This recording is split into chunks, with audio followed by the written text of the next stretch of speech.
والسلام على رسول الله وعلى آله وصحبه ومن والاه. Assalamu alaikum wa rahmatullahi wa barakatuh. How's everyone doing? Jazakallahu khairan, jazakallahu feekum. Thank you all for coming on an unexpectedly chilly Saturday sort of weekend afternoon. I know as young people, some of you all are college students, some of you all are young professionals, there's a myriad of things that you have going on, and one of the things that truly inspires me about young people in general, but particularly young people in Austin, is really I've yet to meet anyone who's really just doing one project or focusing on one thing, right? Even students are involved in a number of different sort of extracurriculars, clubs, initiatives, and everyone's just sort of really busy. It's a busy, lively, young city, and all of y'all made a lot of sacrifices from your schedule to be here, and so we want to make sure that it's worth your time and your sacrifice. We're here to talk about something really, really important, really consequential, something really significant, and that is the institution of marriage from the perspective of our religion, and how to kind of go about the practical nuts and bolts of getting married. How do you view marriage, and what does that process kind of look like? So what I'll do is sort of set the stage for why this is important for us in particular. As young Muslims growing up here in America, what does our deen have to say about this institution? Because one of the things that I've come across, serving now as an imam for a number of years, is this topic is something that is on the mind of a lot of people, especially younger people, especially people of this particular demographic. What is, however, disappointing is what we're finding is increasingly the wrong attitude and expectations when it comes to marriage. And it's the whole spectrum of, on the one hand, you've got young men and young women whose, the moment they got into college, have been bothering them and pestering them about, when you're getting married, when you're getting married, when you're getting married, right? And looking at the smirks of some of y'all, I can tell that really hits home for many people sitting in this room, right? And so a lot of it is just getting your parents off your back and just not realizing, why are they pestering me so much? Why does this loom so largely in their mind, right? And then the other aspect of it, which is talking to young people who are just frustrated with the process. Hearing things like, there's just not enough good guys left in the world, or I can't find a young lady who just vibes with my kind of personality and what I'm looking for. And there's almost this despondency and hopelessness when it comes to this institution. Then furthermore, the last point is, we're living in a time and in a place where the institution of marriage all around us is crumbling, right? People are not, talking about the importance of it. They're sort of very flippantly being like, oh, what's the point of it? It's not worth the trouble, the endeavor, the hassle. And really, I'll be honest, I have a lot of friends who are clergy members of other religions, other faiths, and this is something across the board that every religious group is struggling with. I will say the Muslim is the last kind of bastion of hope when it comes to marriage in America. We're the last religious group that really prioritizes marriage in a really meaningful way. And so we want to make sure that tradition is something that we all are aware of, that we take seriously. So I won't take up a lot of time. In a few seconds, I'll introduce my esteemed colleague to my left. We're going to let her do most of the talking because she brings with her a wealth of knowledge of practically how to go about doing this. But just to kind of set the stage, one of my most favorite narrations of Rasulullah sallallahu alaihi wasallam is talking about when Adam alayhi salam was created. There's a narration that talks about after he was created, fashioned, proportioned, placed into Jannah. Think about being in Jannah and you're the only creature there. You're the only human, no one else is born yet, right? If it was me, I would be doing crazy stuff. I'd be wishing for pools of a chocolate milk and doing cannonballs, riding dragons, right? Imagine, that what's that famous movie that Macaulay Culkin was in, Home Alone? Home Alone, just he's by himself, doing whatever he wants, for like days. His whole family's out of town, right? So like imagine having Jannah at your fingertips and having it to yourself. Like having it to yourself. This is the same paradise, by the way, that our Prophet ﷺ says that it is like, because the Prophet was given a tour of Jannah, right? And then when asked, obviously the question arose, like what kind of things did you see there? And he described some of the benefits and things of Jannah, but then ultimately what did he say about it? He said Jannah is something that ma la aynun ra'at. It's something that no eye has ever seen. It's something no eye has ever seen. I can try to describe it, but I won't do it justice. وَلَا أُذُنٌ سَمِعَتْ. And it has sounds and feelings that no ear has ever heard. وَلَا خَطَرَ عَلَى قَلْبِ بَشَرٍ. And Jannah is something that no imagination can ever capture. And Adam a.s. had all of this at his fingertips. Yet our Prophet ﷺ says about him that كَانَ يَمْشِي فِيهَا وَحْشِيًا. That he was wandering around Jannah aimlessly and lonely. Aimlessly and lonely. And that to me is such a powerful and beautiful hadith, because you can have everything in the world, everything the universe has to offer. But if you're not sharing it with someone special, it just starts to become meaningless. To the point where even Jannah was not enough for Adam a.s. And then Allah subhanahu wa ta'ala created the very first human relationship. And that was a spouse for Adam a.s. Now think about this. Allah could have created parents for Adam. That look, maybe you need direction, you need guidance, you need a mother and a father, maybe you need siblings to bother, maybe you need like children to kind of be around, maybe you need cousins or friends. Allah could have created any relationship to fill that void of Adam a.s. And yet, in Allah's infinite wisdom, the very first relationship that He created was the relationship between husband and wife. It is a divinely ordained relationship. It is a divinely ordained relationship. So now in a world where all of us here, as young professionals, as young people, when we make decisions in life, and very consequential, important decisions about where to go to grad school, where to end up working, where to move, we do our research. We collect the data. Sometimes we do it a bit too much, right, Akif? Right? Like we, spreadsheets and whatnot, right? I'm calling him out because he's one of the members of the EC. He's here to organize stuff. By the way, I'm not going to expose who's here, right? He's the guy who's been making the announcements. That's why I mentioned his name. He's been making the announcements. That's why he's here, all right? Anyway, we consult people, right, as to what to do in our future, right?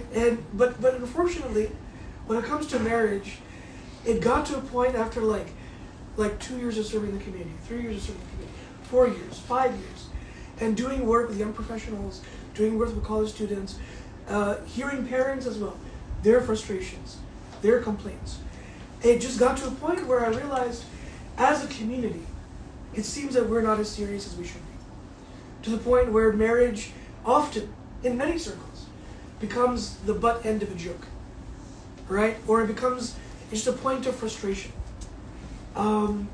Even in the leading up to this particular session, the amount of DMs I got, the amount of messages I got from people in the community, guys and girls, who were like, oh, I was waiting for something like this. Finally, we're offering this.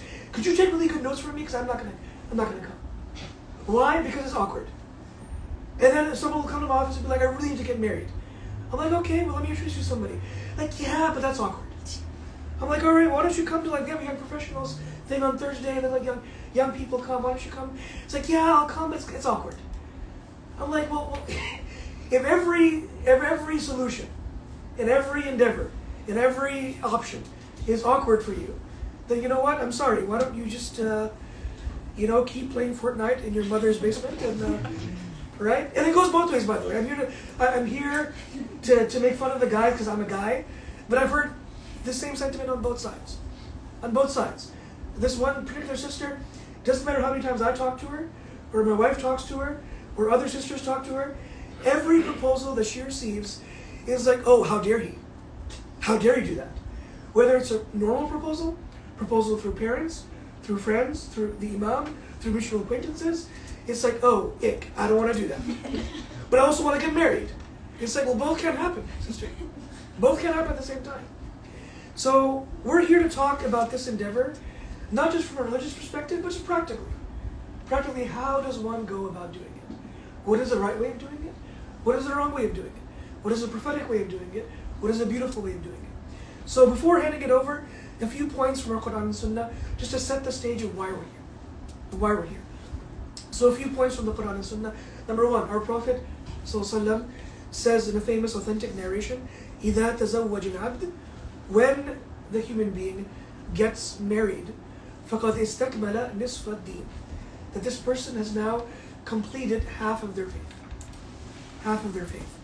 And when you look at the entire breadth of our religion, from ibadat, al-maqsuda, those things that we do to worship Allah, fasting, charity, prayer, then acts of service, the fact that the Prophet ﷺ knows, to quote one of our esteemed senior scholars of our kind of culture, Imam Zayd Shakir, very often he says this, that the types of worship that you can do to please Allah is so wide you can drive a truck through it. Like this is like if you, and you shouldn't, but we're human beings, right? If you get kind of bored with reciting the same du'as over and over again, you can switch over to another dhikr.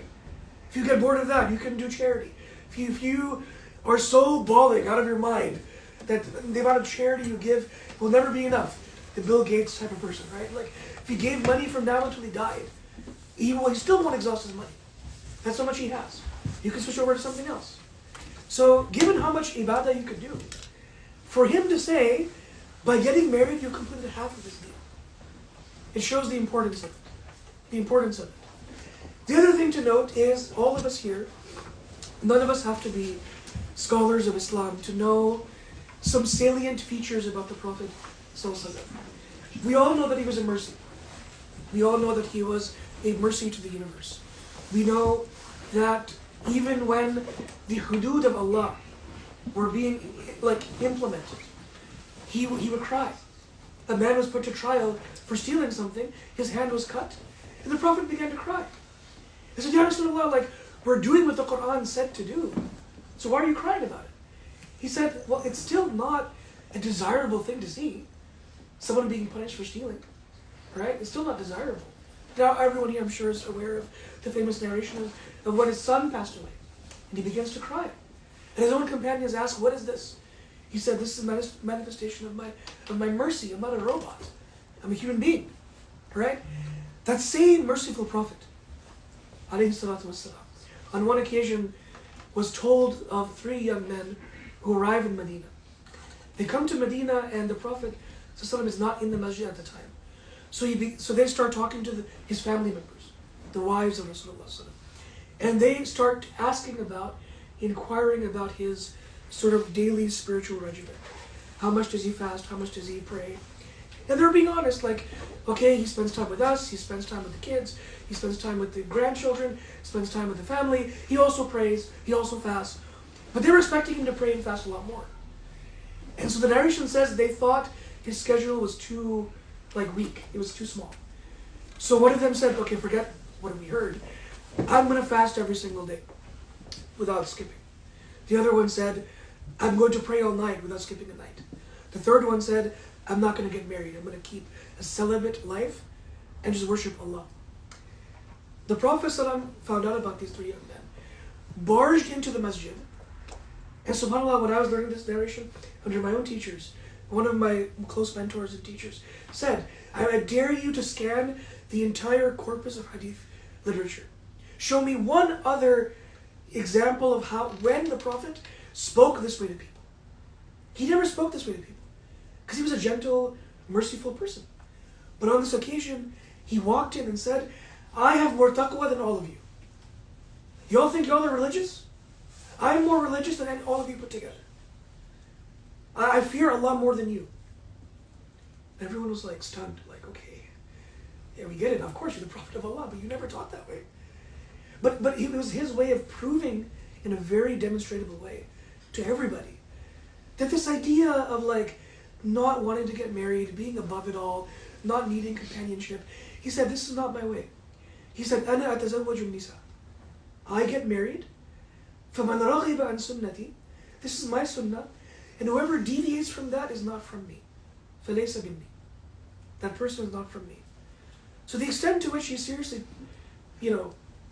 approached this endeavor cannot be overstated. Cannot be overstated. Just to kind of finish off my part of it, the Quran talks about marriage in a myriad of ways. One way the Quran talks about marriage is it calls it mithaqan ghalid. Mithaq ghalid. A serious covenant. A serious covenant. Now, lest we think that marriage is just a contract, right? It's just like any other contract. Lest we think of it as like a business deal. There are other ways the Quran talks about marriage, and they're extremely beautiful. They're extremely beautiful. I'll share with you a few ayahs. Number one, Allah says, "Hunna libasul lakum, wa antum libasul lahunna." That wives are like a garment for their husbands, and husbands are like a garment for their wives. What does that mean? A garment is the closest thing to you. So your spouse should be the closest person to you. Number one. Number two, when you wear the right garment, it just feels snug and comfortable. The person that you should find comfort in and feel the most comfortable with is your spouse. Number three, a garment protects you from the outside elements. No one told me it was going to be chilly today. I don't watch the weather. I'm not that old yet, right? Like my parents watch the weather to a fault, to the point where like if my dad even finds out there's a chance it might rain, he thinks that we'll melt, right? Like the most dad thing my dad does is that every morning he checks the weather, not just in New York, but checks the weather in Austin. Because why? His son lives here. And he'll call me up and be like, "Beta, it's going to be raining." And I'm like, "I know. Like, I see the rain. You don't have to tell me, But you're the nature of the clothing that you wear, how you prepare for the environments, like the clothing depends on it. So just like this as clothing protects you from the environments, marriage is a protective mechanism. It's a protective mechanism. And finally, right, they say the clothing makes the man. The right clothing brings out the best of your features. So spouse should bring out the best of you. And we'll talk about a bit during this series what that means, what that looks like. Right? The Quran also says about spouses that they are qurrata a'yun. They're the coolness of one's eyes. The coolness of one's eyes. So let's unpack that for a bit. The Quran was revealed to desert-dwelling Arabs of the 6th century. They lived in the desert where it was hot, it was dry, and it was very difficult, very challenging to live there, right? And this is true. The more wealthy aristocratic families of Arabia would protect themselves from the elements because they had remnants of Jahiliyyah like in them as well, right? Like many of our cultures, we have this obsession over like, wear this cream. It's going to make you like bring out your complexion and make you more desirable for marriage or whatever. So they were very conscious about like, if we spend all day outside in the desert with the dust and the sand, it's going to affect our complexion or skin. They would cover up as much as possible. Even now, when you go to Arabia, what do you find? How do they dress? Full sleeves, full thobe or abaya, right? Their head is covered as well. The guys and the girls, right? With the shimar or khutra thing, they cover their neck, they cover their head, right? And then some of them would cover their face as well. The woman who would cover their face, that piece of cloth was known as al-niqab. Niqab, nun, qaf, alif, ba. Niqab. And some of the men, believe it or not, would also cover their face. It was called litha. Litha. Lam, tha, alif, and mim. And that was to protect their face from the elements. Now, no matter how much you cover your face, what's the part of your face you cannot cover? Because you'll bump into stuff. It'll be really awkward. Right? Very dangerous. You can't cover your eyes. You can't cover your eyes. So in this context, these ayat were revealed.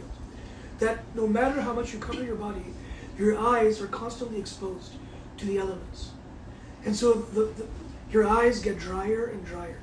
They get more and more uncomfortable. And then when you get home, there's nothing more comforting than taking some cold water and splashing it onto your eyes. That feeling of comfort, that feeling of coolness, that feeling of tranquility is captured in the phrase قُرَّةَ أَعْيُنٍ. And Allah says in the Quran, that feeling is the feeling you should get from your spouse. And eventually your kids. But firstly your spouse.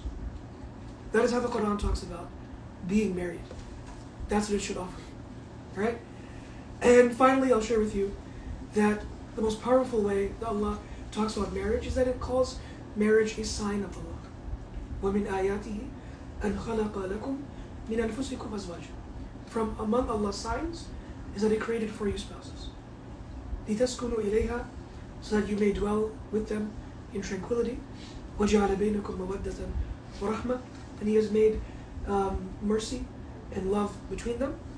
إِنَّ فِي ذَلِكَ لَآيَاتٍ لِقَوْمٍ يَتَفَكَّرُونَ. And in that are many more signs for people who think and reflect. So the purpose of this endeavor is to recreate that relationship that the original humans had. Adam alayhi salam was lonely even in paradise, and Allah gave him a spouse. The spouse that you eventually will be married to in this world is the person you'll be with forever in Jannah. Allah subhanahu wa ta'ala says, Inna ashab al-Jannah, indeed the people of Jannah are going to be in paradise. In the very next ayah, famous passage of Surah Yasin, He says, Hum wa azwajuhum fi dhilalin ala al-ara'iki muttaqiyun. Them and their spouses will be reclining on couches in paradise. So this is an immensely significant endeavor. Who you decide to marry, you will be with forever. And we are very blessed and very fortunate and very lucky to be joined with someone who I've had the pleasure of knowing for a couple of years now. Sister Lema's work is something I've come to really admire and appreciate.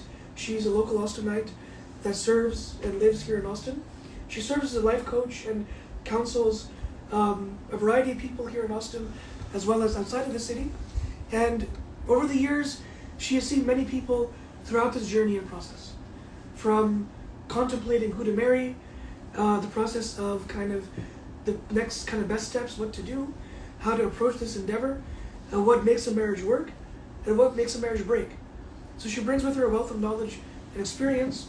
The real benefit of this series is hearing from her, her wealth of experience and wisdom and knowledge.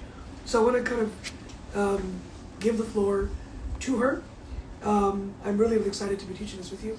I apologize for the extended introduction. I didn't mean to take a lot of time. Yeah.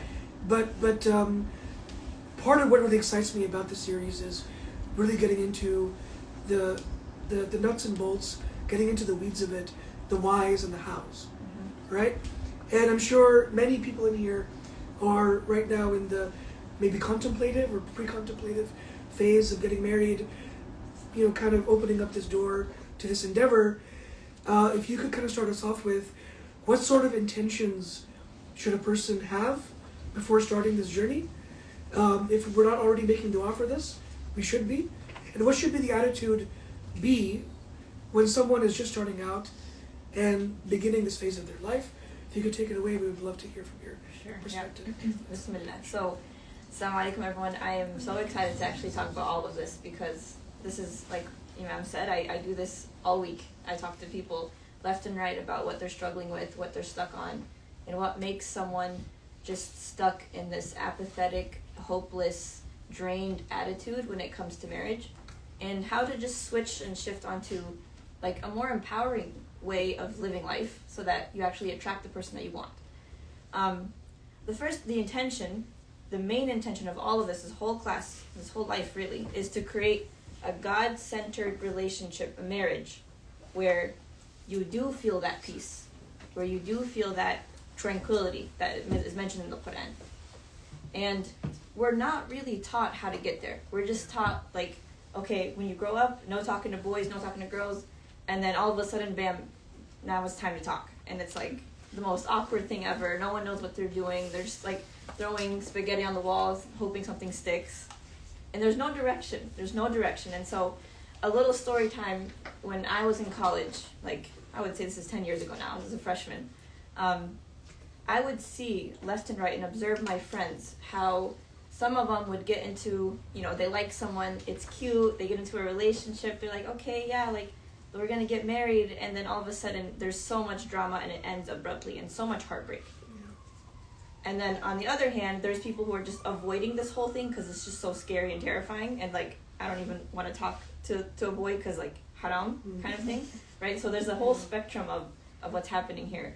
And so... And we see all of it, right, in your practice. Yeah, all of it, yeah. And all the way up to adulthood, and I talk to people in their 30s and 40s, and they're still experiencing these issues because they're never taught, they're not given direction of what to do, of how to approach this stuff.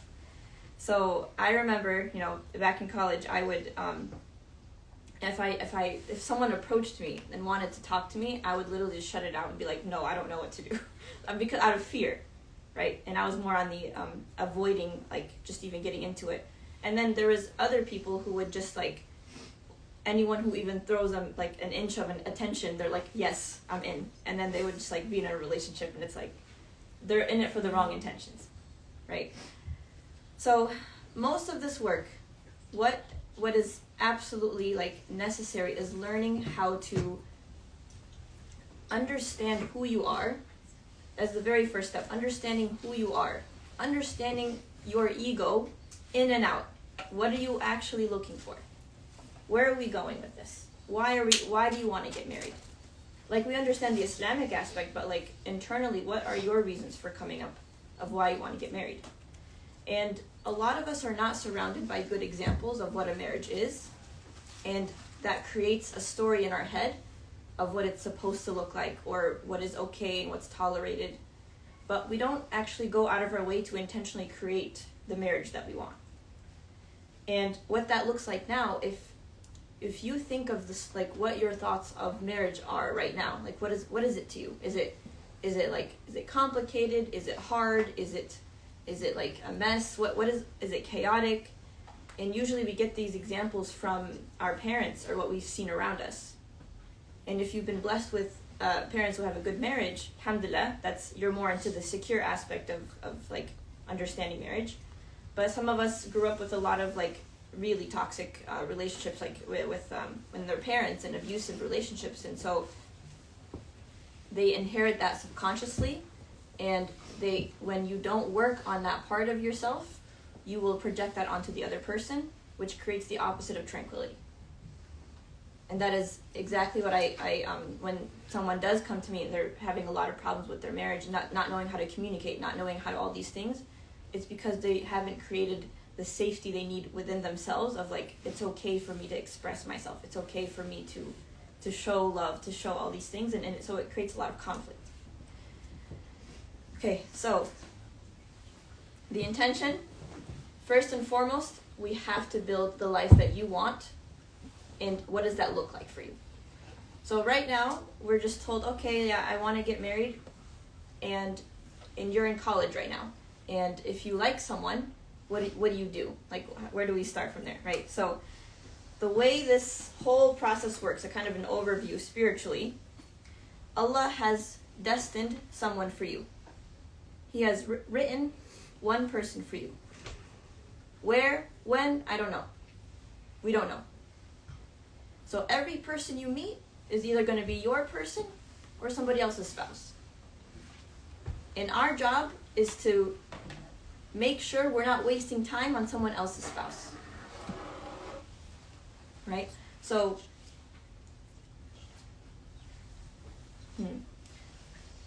when we're showing up authentically and genuinely, like we're working on ourselves and we actually work on the version of ourselves that you're proud of, that you, when you look back at yourself 20, 30 years from now, and be like, yes, I'm so proud I showed up that way, you attract that version of what you're looking for.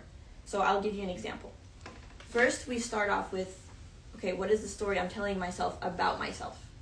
So then if the story about me is, I'm a loser, I'm pathetic, nobody really likes me, I don't know what I'm doing, you're going to attract someone who's also in the same space, and both of you are going to be confused and lost.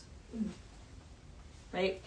Versus, if you worked on yourself and you're like, you know what, this is who I am. I am Allah's creation. I have a purpose. I am going to do this. This is what I'm going to do with my major. I have this big career goal. I have this, and you're more like clear and defined in who you are. You attract someone who is also more clear and defined. How? Because here's why. When you see yourself as when you see yourself in your life as like a full 5-course meal, like you're fully fulfilled with it, and you love it, and you're proud of it, spiritually, emotionally, what happens is when someone comes to you who's kind of like a moldy potato character, you're not going to be like, wow, come join me. You're going to be like, no, I'm good. Like, I have a good life. I'm looking for someone who also matches me emotionally and spiritually. I feel targeted right now. The older I get, the more potato-y I feel. We're talking about character here. Yeah. Character. Right, we're talking about character. Yeah. So. Yeah. So when right, so you attract who you are, who you think you are. And to kind of give a backstory on this, when I was in college, I would see people around me kind of, really attractive, really like smart, all these people, they would get into relationships, and my thought was like, I'm not attractive enough, I'm not smart enough, why am I not attracting anyone? And the reason I wasn't, I was thinking in the wrong way. It's not about the looks and that, it's about what you're thinking about yourself is what attracts the person the character that you're looking for. So, going back to the first step, which is, who are you? What are you trying to build of yourself? And inshallah, this is kind of the action item for today as an introduction. I want you all to really, really take this seriously and think about, who do I want to be in like 10, 20, 30 years? What is this character like? How does she wake up? How does he work? How does he deal with conflict? How does he communicate? How does he deal with his parents? How does he deal with when someone, gives him attitude? All of this is super important. And when we work on that, you become this empowered version of you that you don't become desperate. You don't become the moldy potato trying to get married ASAP just for the sake of getting married. Right? Okay, so I want to cover first and foremost the top fears that come up for people that make people feel like apathetic or like just sad and not wanting to do it. Okay?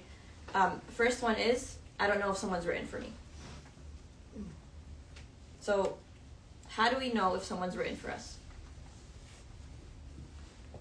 Can anyone answer this one? Istikhara. Istikhara, okay. It's a good one. It's written in the Quran, right, Imam? Mm.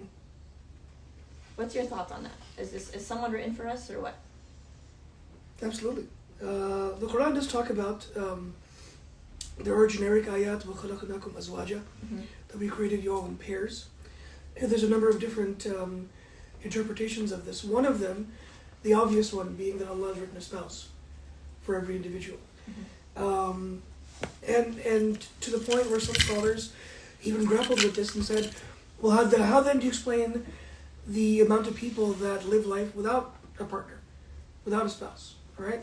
And they explained that we have plenty of evidence in our religion to suggest that even those people without spouses in this world will be assigned spouses in paradise. Because the fun of paradise is sharing it with the people, sharing it with someone special, right? What's fascinating, though, about that is, even despite that, and just as a joke, I promise it was a joke, it was not like, I wasn't adding to the problem, even though it will sound like I am. And we have a small group of like senior students that I teach, and I constantly kind of sharing with them like weird books our scholars have written. Like this one scholar wrote about like, there's not enough good friends out there, and so he had a dog. So he wrote all about the virtues of dogs over humans. So I just, for Arabic practice, I just was like, read this book, right? So one other book I shared with that same group was a list of scholars throughout time who never got married. And I was like, looks like you guys, But they're like, Imam, this is really triggering. Stop sharing stuff like this with us. But subhanAllah, even that book, that entire scholar dedicated the entire book to people that just devoted their life to knowledge and whatever, and they were not tied down to like spouse and family and whatnot. At the end of it, he goes, but it is still an endeavor worth pursuing. Like, just because that you have not crossed paths yet with someone that you're destined to be with, does not mean you stop trying. Mm-hmm. This is coming from someone who was never married and wrote a book about other people who never got married, still had this attitude. So yeah, I would definitely agree. Yeah, yes. So that's exactly my point, right? So we don't know until we die if they're meant for us in this life, right? So what do? So, and this is the example I give, right? If you are training, let's say you're training for a 5-year marathon, okay? And at the end of the marathon, like you're just training for it, and you're planning to run that marathon in 5 years. You train every day for 5 years. You're working on your ego. You're working on your character. You're working everything. You're like, all right, I can't wait to meet my spouse, or I can't wait to run that marathon in 5 years. Okay, you run. You do all the things. The day comes, and they're like, sorry, we canceled the marathon. Imagine the person you would be, believing and trusting that marathon was coming, and how stronger you've become, how much like emotionally, mentally, physically stronger you've become when you believe there is someone out there for you, when you work towards that goal, versus someone believing, I don't know if it's meant for me, so like I'm just not going to give up. The type of person they're going to become in 5 years is they're not going to change that much because they're not really working towards that. So the goal here is to work towards the person you want to become, and whenever Allah wants to bless you with that, that's the outcome is up to Him. But our job, what's in our control, is becoming the person that to be closer to the character of Rasulullah sallallahu alaihi wasallam. So we can attract the Khadija, so we can attract the character of Muhammad sallallahu alaihi wasallam. That is the whole goal of all of this. Because if we don't get married, at the end of it, you would be like, you would develop the spiritual and emotional resiliency where that doesn't really bother you that much because you're content with whatever Allah gives you. And that's the goal of this. So, going back to a little story time, the way I got to know this process is I went through this myself.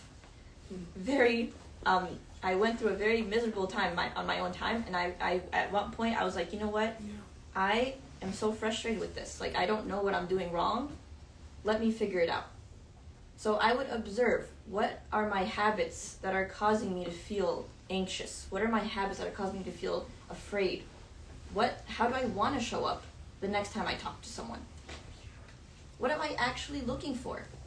Do I actually care if he's tall? Like, what if he's whatever, if he's from this nationality? What do I actually care about? I just wanted someone who I can come home to, feel supported and loved, and just emotionally just there, and someone who can listen to me. Everything else is extra. I would like to have our lifestyles match as well, right? Like a little bit of it, so we're not too, but like I went from absolutely dreading the process. Like, I would say I talked to at least over 50 people just figuring this stuff out. Back to back. And I've set a goal for myself. You know what? At what point I was like, it's okay that I don't get married. I'm going to do my best to show up and do my best and pray istikhara every single day. And I trust that Allah will have what's best for me. I ask Allah to raise me to become the person that I want to be, so that I can break the generational trauma that I went through, and so that we can expand our ummah. SubhanAllah, to your point, I echo the same sentiments. I reached like peak frustration with the process. And my parents know this. Yeah. Like, I threw a fit. I was like, I'm done with this. And it same kind of trajectory. I started looking more inward and asking myself, what do I want?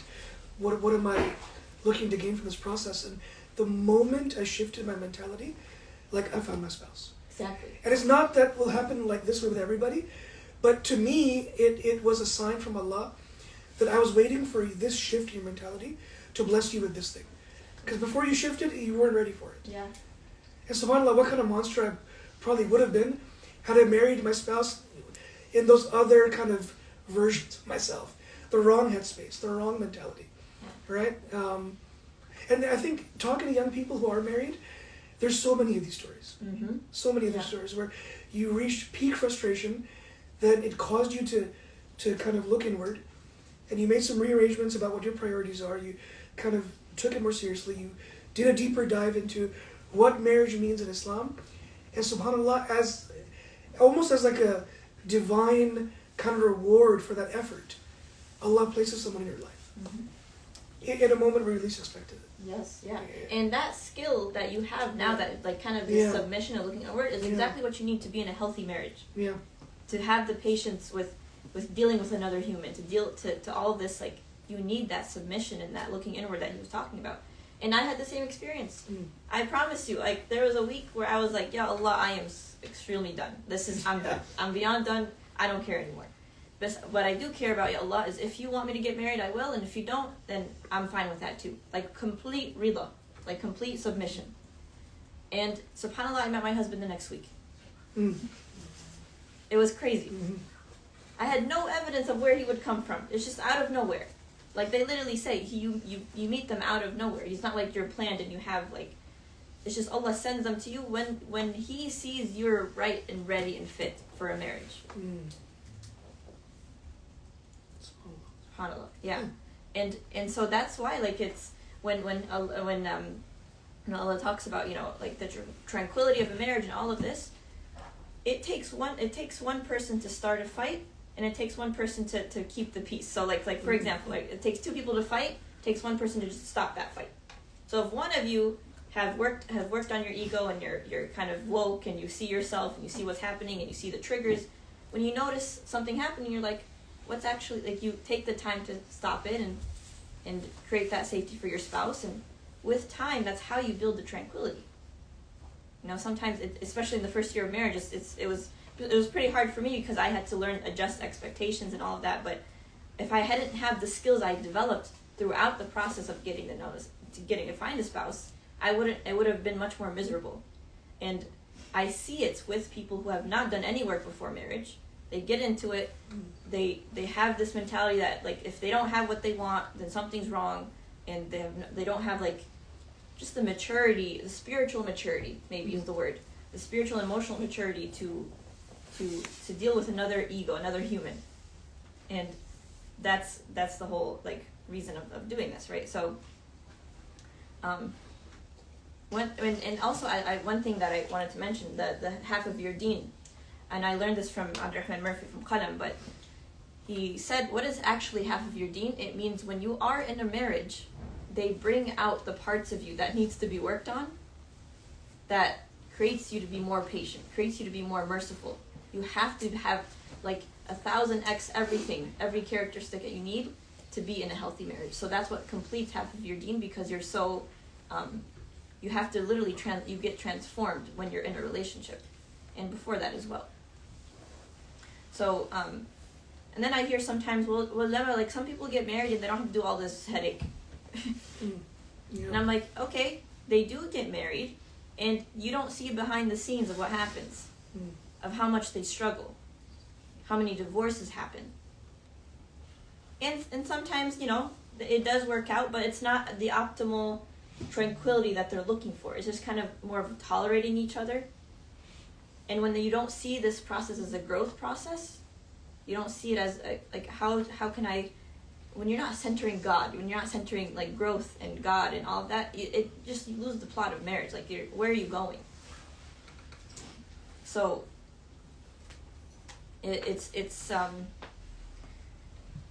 so kind of to shift, my goal, inshallah, by the series is to shift all of you from the mentality of, like, it's not happening now, what's wrong with me, all of this. Let's decide right now, where there's no more blaming yourself. There's no more, like, what's wrong with me, why am I not married yet? Let's just drop all of that right now. It's a decision to make. And when someone tells me I don't know how to stop doing that, you decide, I am just not allowed to talk to myself like that anymore. Because what happens is, all that does is diminish your character, and people don't get to see you for your real self. They're seeing this version of you that's just, like, shamed and just hidden and not there. So it doesn't allow for growth when you're kind of shaming yourself too much. Okay, so we're shifting from that to the version of you that is feeling alive again. When I say feeling alive, I feel like what Allah has given you certain wants and needs that you can act on even when you're not married. What does that mean? It means volunteering at your masjid, finding really good friends, surrounding yourself with people you love, going to halaqas, going to the things like to grow yourself spiritually, mentally, everything, and having goals for yourself. When you're working towards that, when you set goals, your life literally, like your brain just comes alive. Like you feel more just happy with yourself. And dang, I was missing something, but sometimes I have a thought and it just goes away. But anyway, so that's what we're working towards, and then that's what I was just gonna remember. You know, when you're looking at someone and you're kind of attracted to them, I want you to ask, what are you attracted to exactly? Because one aspect is, if you want to be attracted, let's say if you want to be someone who is attractive,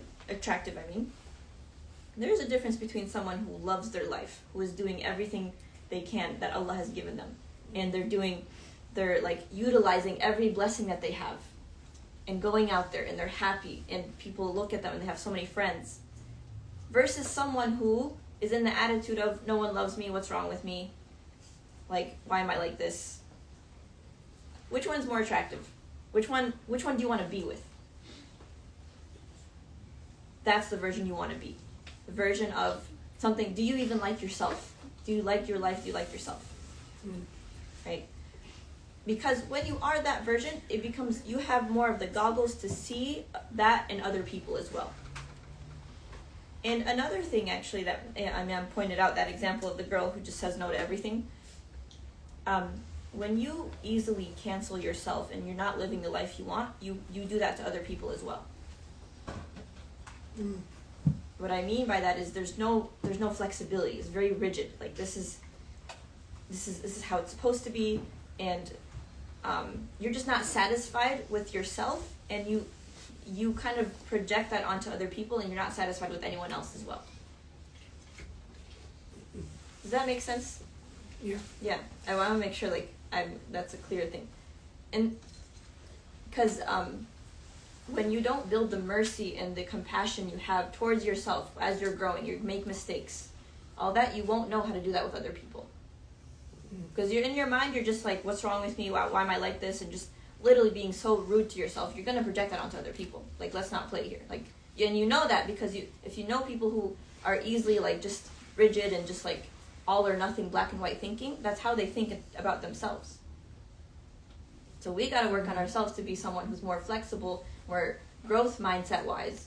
What is it like to be someone who's growing and expanding, so that we can also find someone who's growing and expanding and become a version of yourself that, again, you would love. That's kind of the introduction part I have so far. The action item that I wanted to leave you off with, and I would like for you all to really see this as a workshop rather than just like a lecture to hear this, is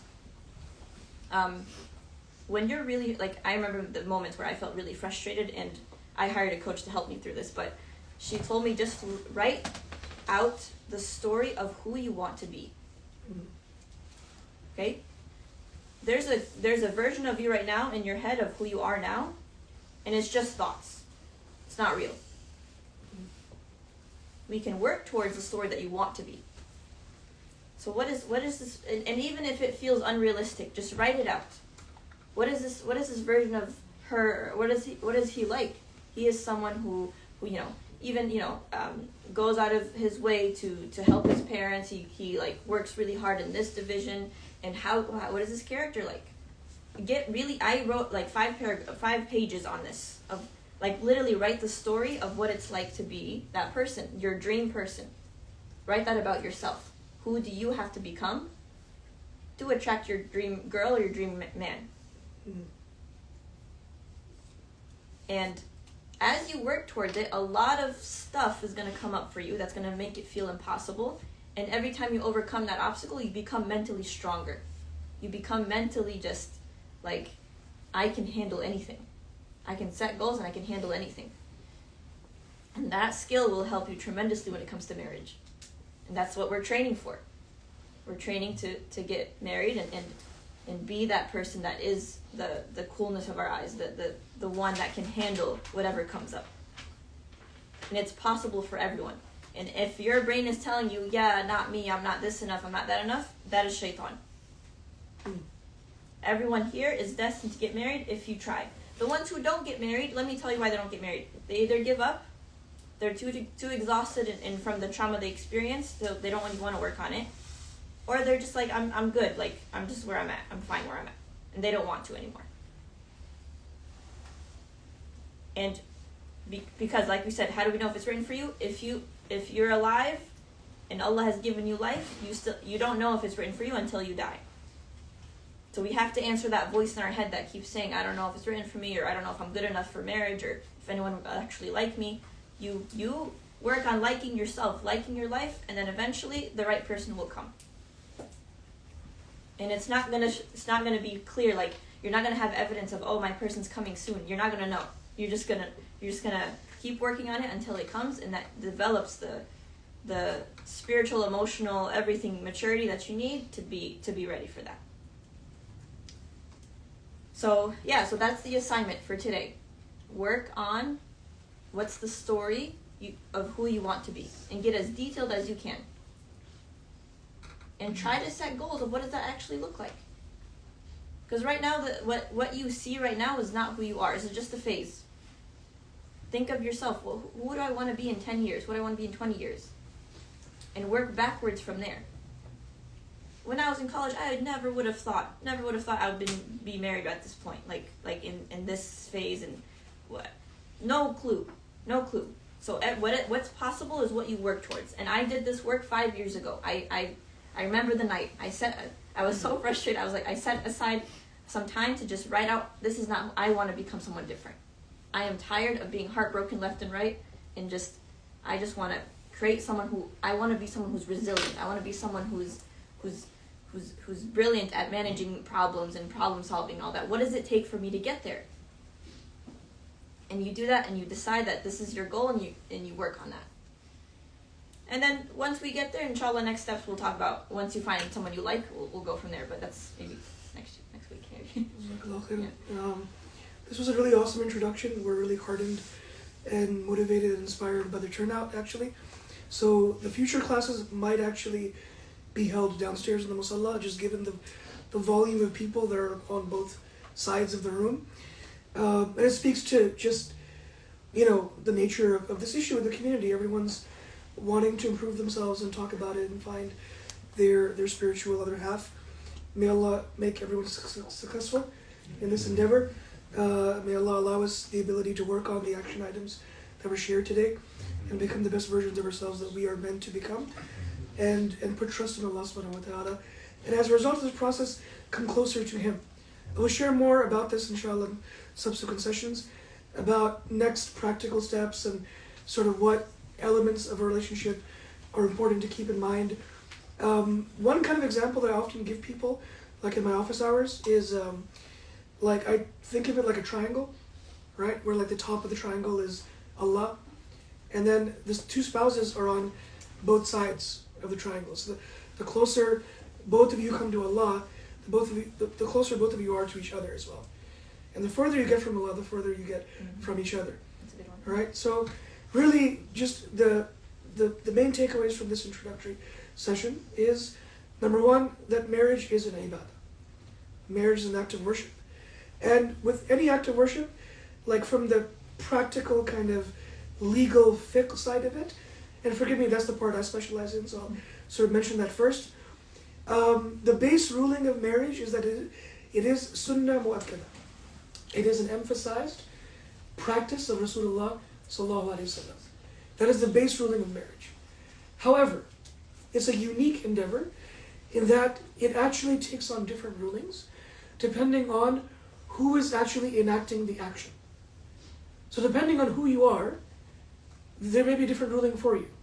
So if you're someone that absolutely needs to get married, you've done the work, you have done the groundwork, you have tried to become the best version of yourself, and you fear falling into the haram. And marriage is something that's meant to prevent that. It's meant to actually give you an opportunity, right, to complete that version of yourself. For that person, in fact, scholars of our religion mention that marriage could be even more of a kind of a intense ruling for that person. Not just sunnah, but something on the scale of like wajib or fard. Not that you have to do it right now, and you get frustrated if it doesn't happen, or if you're sinful if you don't do it, but it's the idea that like this is the last pinnacle of just kind of what I need to achieve, and it's meant to motivate you to be more organized towards that goal, right? But the real reason I'm sharing the spectrum of what the ruling on marriage is, that's a very specific subset of people upon whom marriage might be wajib or fard. If you feel like you're in that category, you can come see me and talk about it, and we can determine whether or not we're there. But the other side also exists. There are people, because of their lack of spiritual maturity, because of their lack of planning in this regard, it actually becomes makruh, or like disliked, to even think about getting into marriage with somebody. Because by doing that, you're ruining someone else's life as well, right? And that's the poor part of it that I want to kind of highlight, because unless you're ready, don't bring someone else into the picture, right? Like that was the main thrust of today's session. That number one, marriage is an ibadah, so it's worship, so take it seriously. Number two, before even thinking about who one might pursue for this endeavor, think about yourself first. What are your goals? What are your aspirations? Are you the best version of yourself that you can be? What kind of vibe are you putting out there, right? How do people view you, right? That's really, really important. Hope everyone can find the time in the week to actually act on these. Yeah, I was going to add on to that, right? Being the best version of yourself, when you're confident and you're being the best version, there's no more awkwardness. Yeah. You just show up and be like, okay, who's out there for me? Let me see. Oh, Imam just suggested someone for me. Let me talk to them. Let me see where it goes. You're not awkward anymore, because it's not awkward. You're just like, I'm ready for it. Let's go. Awkwardness comes from like, what if they look at me like I don't know, like some version of timidness and just rigidness. Awkwardness is not Islamic. Let's just start there. But like, yeah. Okay, yeah. That's what I just want to So inshallah, our next class will be next Saturday. However, it's a slight change of timing. It's going to be after Salat al-Asr.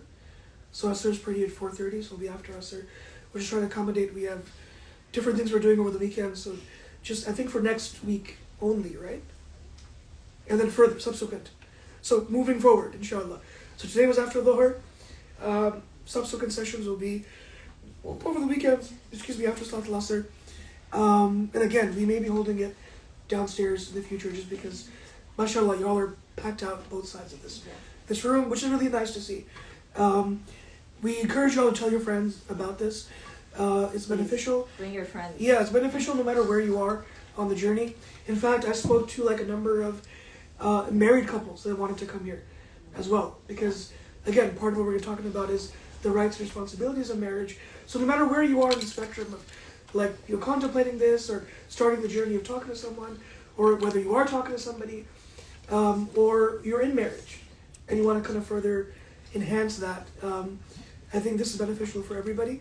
The other really cool part of this is the reason we set it up in this fashion. We're trying to make this session productive, practical, and informative. This isn't necessarily, right, a singles meet and greet. We're trying to make it just so that y'all individually are ready for marriage. Now, of course, whatever barrier we put up here, this is an artificial barrier. The moment y'all, leave this room and go downstairs and, run into each other at El Petra or something, right, or whatever, or just, walking back to West Campus, like, clearly, y'all will know, y'all already know who's in the community, who's kind of doing what, and we want to foster, like, communication in a respectful way. But just for the purposes of during the actual session itself, like while Sister Lama is like dropping bars, and while I'm kind of like helping her do that in my kind of quirky, weird way, right? Y'all might have like questions that are very pointed, they're very specific, right? Some of the questions may be about like your own kind of like thoughts and like just ideas. So just for the purposes of the actual sessions, we want to make sure that both sides are comfortable just kind of being here and benefiting and not worrying about who's on the other side. Right? That's why like we put the curtain up and stuff like that. But outside of these sessions, right? Like if you want to strike up a conversation like, downstairs or whatever, you're more than like willing to, that's fine to do that. You're making it awkward. I know. I don't know how else to phrase this, I'm sorry. That's fine. I'm this is all leading up to a point, right? It's leading up to the fact that we're coming up on just an hour into the session. So we want to keep every session about this length. So at the end of every session, what we're going to do is put up an anonymous QR code. The sister should be able to see it. For some reason, the brother's thing is not working. So I'm not sure how we can get this. Here, hold this up and scan this. Yeah. So if present it a little bigger. Here, you can scan Also it. give a tiny URL. I mentioned it in okay. So what do you want me to do then? All right, everyone, hold up your phones give and a tiny scan URL. this. This is tinyurl.com SB class sign up. It's all one word. SB class sign up. On the sign up link, you can also find the Q&A. Is it working? Yeah. Yeah. Okay. Good. Everyone, yes.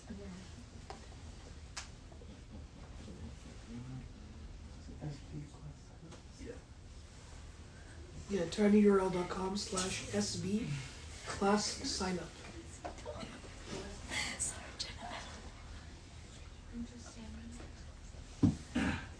Everyone got it?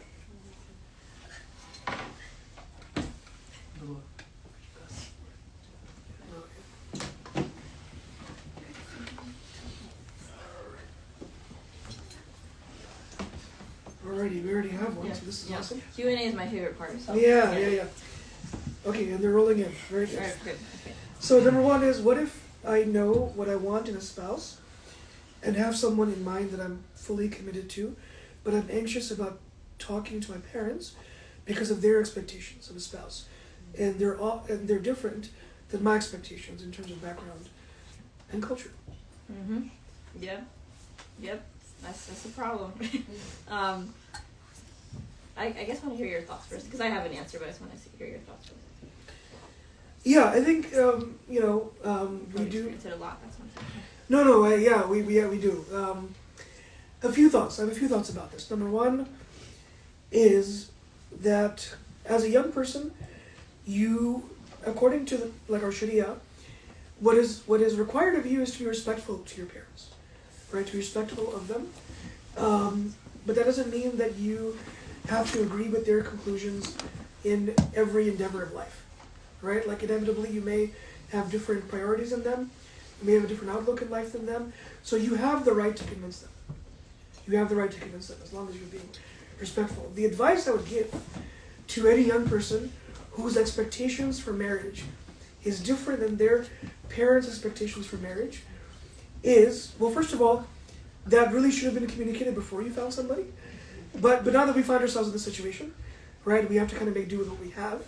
So the advice I would give to young people is that at one point, your parents were also 18, 19 years old, right? They're also doing this for the first time as well, right? So be mindful of not so much about what they're saying and what they're upset about, but why they're saying it, right? Go beyond the actual point of argument, because what you'll find inevitably is there's something behind the actual issue that's giving them a lot more anxiety and trepidation, and that's what you have to address. So I'll give you an example. If your parents say that, like, you have to marry someone of this particular background.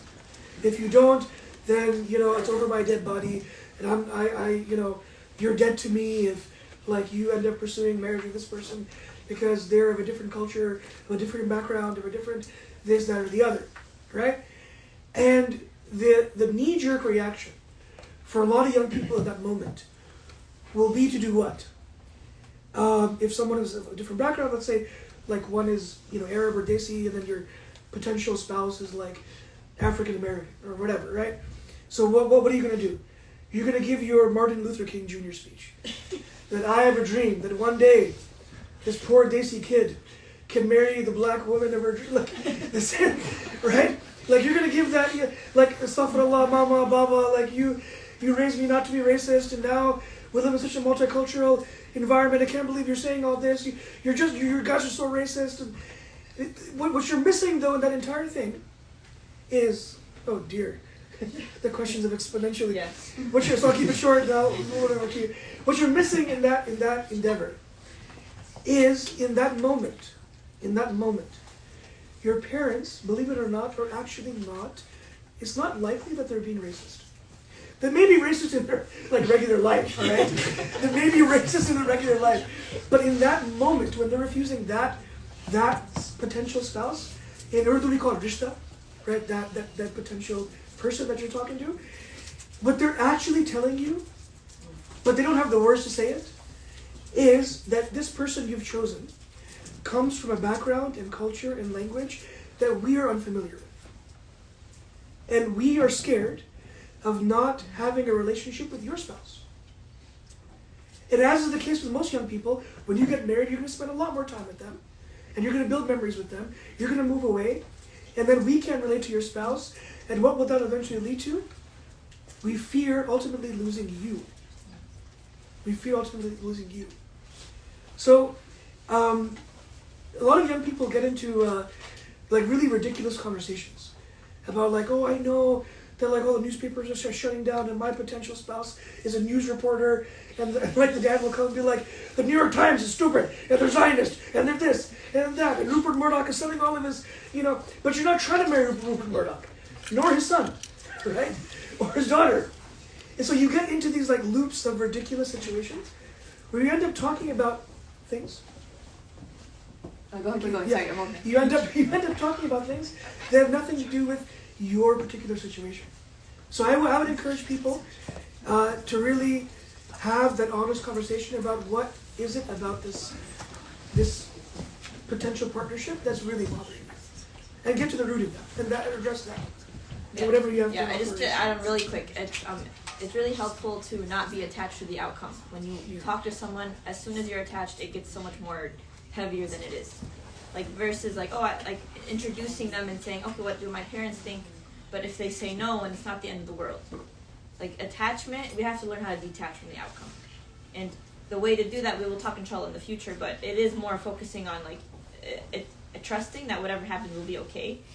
And doing your part of telling your parents, I know you're scared, mama, baba, but this is why I think it's important to and coming at it from a very mature, like you are grounded. You're not like fighting for your life, kind of figure this out kind of thing. And that happens when you're really attached to the outcome. Okay. If we know who we want to marry, or in communication with them about it, how do we know when we are ready to move forward with the marriage process? Mm-hmm. Especially when family's in the way because they want us to finish school. Yeah. So So I was just gonna say, if you're not ready, if you know you're not ready, I would really it's hard, right? Because you've already kind of been attached, but you have to set the protocols of what to do when you're around each other, so you don't become too attached and it turns into lust eventually. So being more firm with when is it, like let's say you both are freshmen and you still have 4 more years, girl, that's gonna be a long time. So you gotta start from now. Like if you know your parents are not gonna approve until you finish with college, asking them maybe, is it okay for us to get engaged? And if they're absolutely no, then you have to kind of set the rules of what is it like to be around each other.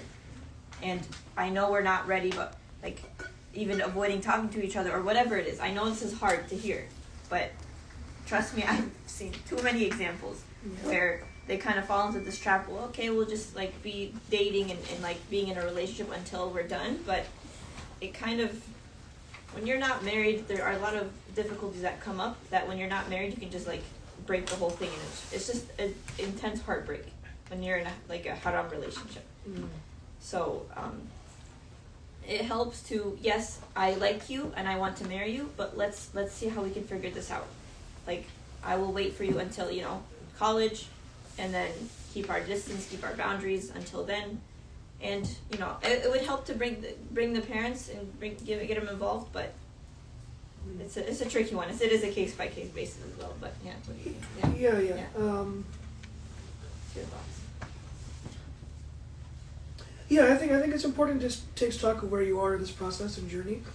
Um, you know, like you mentioned, if you're a freshman in college, your parents may be right about that, right? They may be right about, like, I fear that being involved with someone this early in the game might derail you from the purpose of why we sent you to UT, or we sent you to get a college education. So I think in that situation, you really have to take stock of, like, are they right? Like, is this potentially something I'm doing as a distraction from the fact that I'm not liking college very much, or whatever, right? And so I think being honest about it is important. And if you can look yourself in the mirror and honestly tell yourself that, no, this is, like, I fully intend on finishing my degree, my parents are wrong about this being a distraction, I can do both. It's up to you to prove that to them, right? And you can. And you have the right to. But as the system will be detrimental to the process. Because what's going to end up happening is, even if you didn't start off as entertaining this potential, marriage, situation to you from your other kind of responsibilities, if you make it your sole goal to just, like, make this happen, is this or bust, right? It'll end up becoming that way exactly. And in that situation, you've proven your parents right. You've proven them right. So I think be honest about it and go from there. Yeah. This is a really cool one. The third one? Yeah. Yeah. How can we? How can we be more positive? We have a role here. Yeah. Speaking of roles, how can we become more positive about marriage? Especially, I have one job to read the question. Not bad. It's your job to. Your job is to be awkward. Yeah, exactly. If we grew up seeing Muslim men see women as, quote, caretakers, and not wanting to be seen as a candidate. Yes. So first question, how can we be more positive about marriage? Inshallah, we'll talk about this next set, but I kind of covered this a little bit here today. Your perspective of what a marriage is your thoughts about it. Period. You have a bunch of thoughts right now that are programmed into your mind that tells you what a marriage is. And you inherited that from what you've seen around you growing up. And so to undo that image, if you don't like that image, to undo it is, first of all, finding images of or examples of marriages that you do like, so you can see. It's helpful to see that. What you can do that on social media or YouTube videos, whatever. There's a lot of like marriage stuff out there that's like healthy marriage. It's good to follow that. But also at the same time, when we check out our story of what we're telling ourselves about marriage and rewiring it to something that's more useful. Okay, what I want marriage to be. Marriage Islamically. We hear Islamic, what was the marriage of Rasulullah ﷺ and Khadija? What was it like with Aisha? Those are the real examples of marriage. What is it like? And just what I did when I was thinking of what I want in marriage is like getting examples of here and there of like what I would like my marriage to look like. And so now you're in this process of looking of evidence of like, yeah, I have this story in my head, but I would like to change it to something else. And how the brain works is it looks for evidence and it looks for ways of how to like reframe it, but you tell it what to focus on. If you focus on the negativity, it'll stay negative. Okay, so that's kind of the answer. Yeah, and and I don't blame people for looking at negative models of marriage and being, despondent because of it. That's what you do as humans, and that's why it's so important to go back to the Sunnah of Rasulullah Sallallahu Alaihi Wasallam. All of us have a version of what marriage ought to be or what it could be, but they were paragons of virtue, and they were examples of what it should be, right? And their example gives us hope. And related to that is the next question, that like, how do you find someone that shares that same spiritual kind of goals? So the question is, how do you know that you and your future spouse are on the same spiritual level? Yeah. So same spiritual level is not what we think what it sounds like. Like, it's not, everyone has their own like language of how they express their spirituality. So to give an example, my husband is more of like he serves the community, like he's like all over like that. For me, I'm more of like a Sufi girl. like I the Sufi, what I mean by that is like I express it in different ways. He is not very like that, so he makes fun of me for it. But what ultimately we're on they call this balancing dhikr and fikr. Yes, exactly, yes. I didn't know the words, but yes. So what the goal is though is, what is the are we working towards the same goals spiritually? Like, Yeah. you know, we both pray 5 times a day. We both do like what's necessary, the fards of Islam. That's kind of, and we're working toward getting closer to Allah. Now, how we do that, that's our individual journeys of how we get there. But, you know, if you are someone who prays 5 times a day and takes your deen seriously, and you meet a guy who drinks and smokes and it doesn't really come to the masjid, that's an obvious sign you're not on the same level, like goals. To add to that, I mean, I have the exact same experience.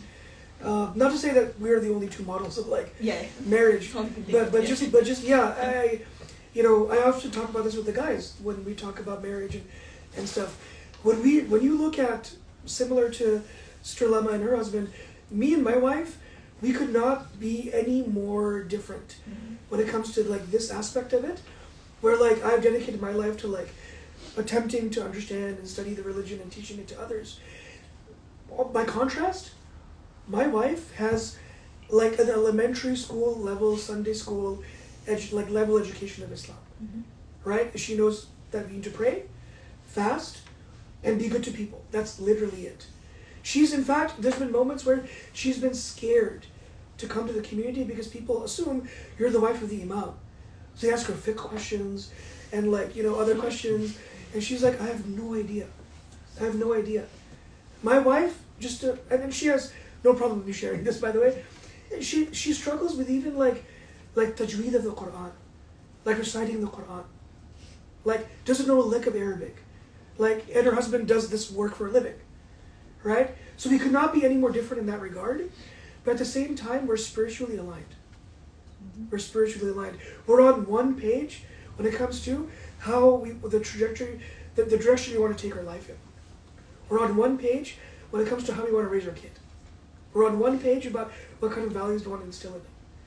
So I would agree with you that spiritual level is a tricky thing to kind of ascertain, but I would rephrase it to, you should find someone that aligns with your spiritual goals. And you have the same outlook moving forward. And you may express that by like reading tafsir, the Quran, and hadith, and someone else may just be of service. Right? They may not know a lot about Islam, but they show up every single day to the masjid to set up tables and chairs. They're volunteering every single potluck. They're making the announcements. Their expression is in service. Right? So they're very different acts of worship, but you all are spiritually aligned. How do you know if they are your spouse or someone else's? Call back to what you said earlier. Yeah. Or if there's someone better out there once you find somebody. Yeah, it's a good question. So how do you know if it's your spouse or someone else's? That we're going to cover that next week, inshallah. One of these sessions, I don't know which one. But pretty much we're going to create a list of what you want and why you want it, and figuring out what your wants and needs are, and seeing if this person will match what you want as well. So both of you will have wants, and see if you have a want match, right? So that's something we'll work on, inshallah. And then it's better to talk to multiple people. Oh, sorry. What was that? Is there someone better out there once you find someone? Yeah. Let me answer this question right now. You will always, even if you're married, there will always be someone better out there. That once you decide on a person, you stick to that package. You are committed to this package for life, and you create. You focus on what works for you. So the story you tell yourself about this person, that will determine if you like if you say, he's good looking, but there's better good looking out there, you're focusing on the wrong thing. There's always going to be someone better in that aspect. You have to focus on, yes, there is someone better out there, better looking, but this is what I like. This is what I like, the package, not just the looks. Right? So that's something we have to talk about next week. Yeah. Is it better to talk to multiple people at once to avoid wasting time, or should we only talk to one person at a time? Okay, so this I don't know how people do multiple people at a time. That's a lot of work. So I highly recommend one person at a time. Just not for one person seriously talking to, not you know what I'm saying, because when you're focusing your attention everywhere, you don't give them your actual real self. You're just you're picking and choosing you're in a supermarket. You have to, when you pick someone, you're this is what I like, this is what you like. Are we in? Yes? No? No? Okay, move on to the next. Right. And if you are, be honest about it. Or be honest about what you're doing. Yeah.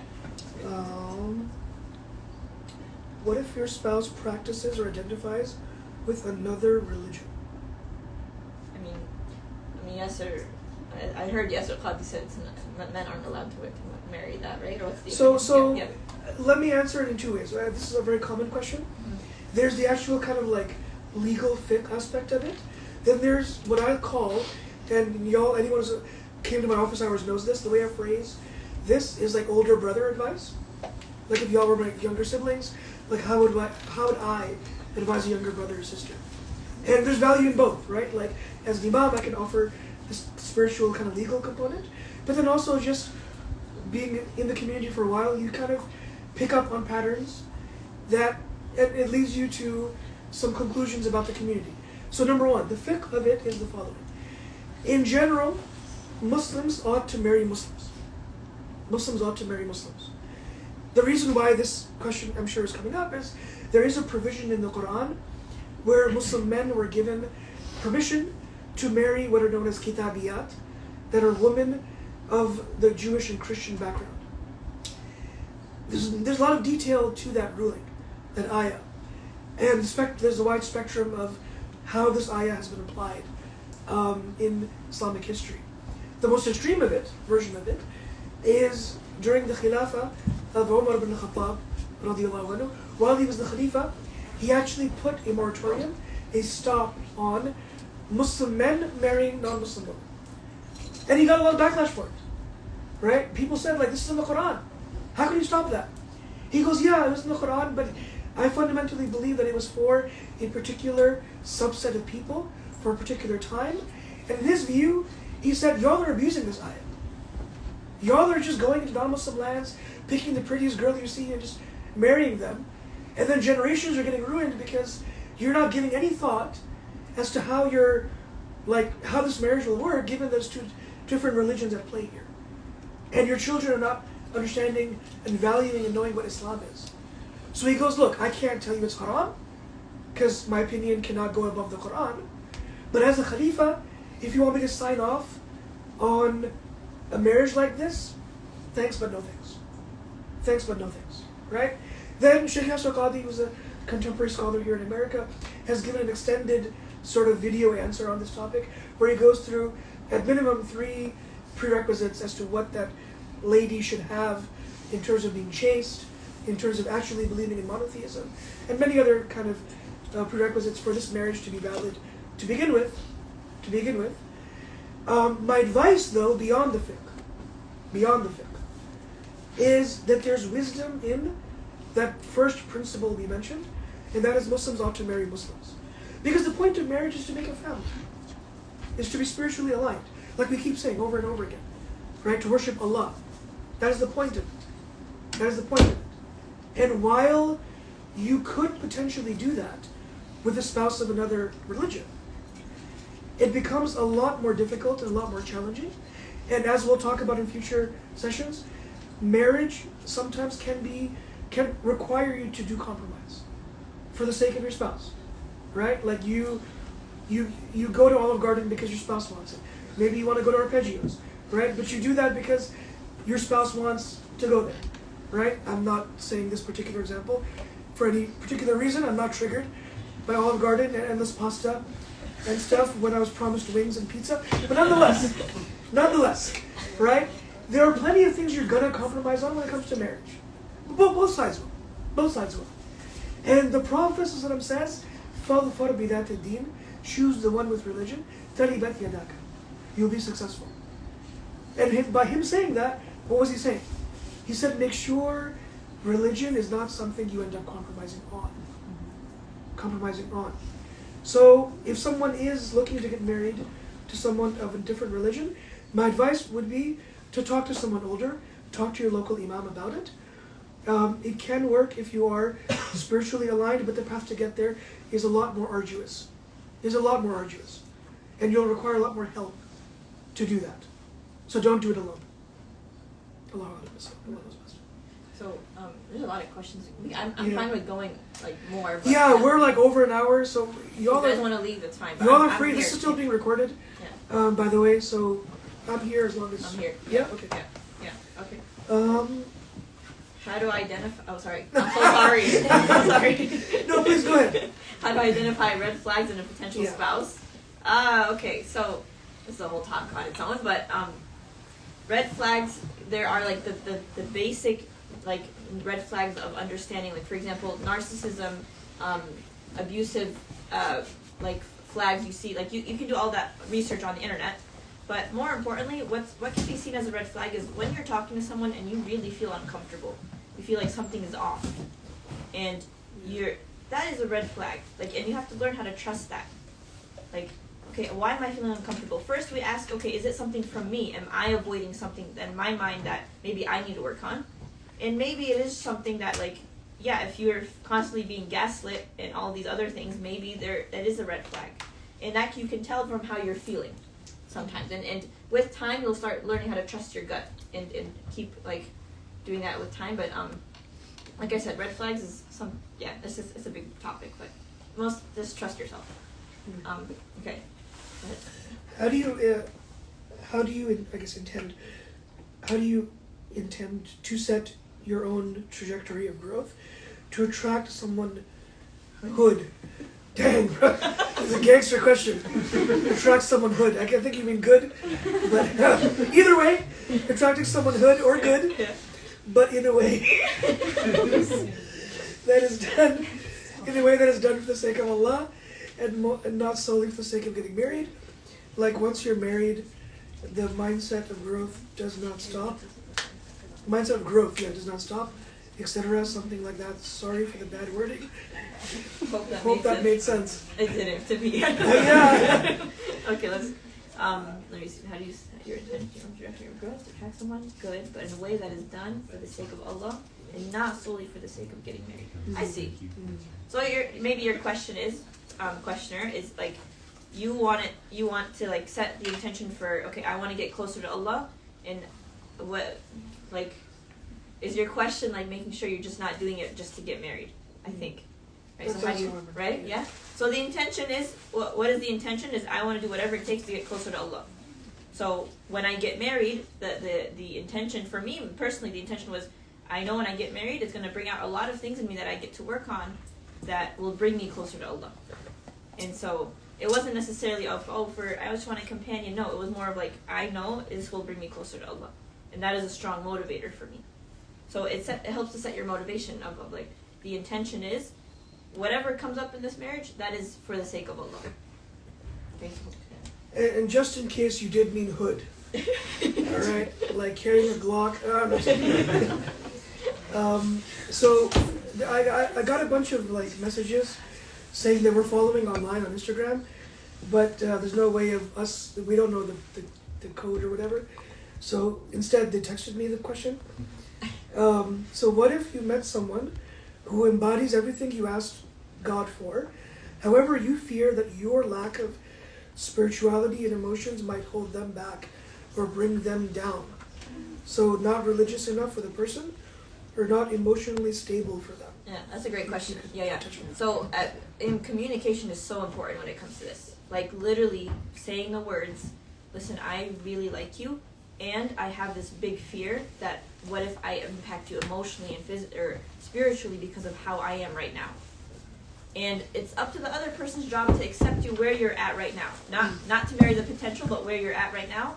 And communicating the goals of like, okay, you're admitting that this is where you are spiritually. Are you trying to work towards up to it, or are you just like what's your goal here? And when you communicate that to the person, both of you have to kind of have a mutual agreement. Like, yes, I see where you're at, and I accept this. And even expressing the fear, I'm afraid that this will hold you down. Okay, how would it hold you down? Well, what if I make you lose your prayers? And it's like each person is responsible for their own prayers.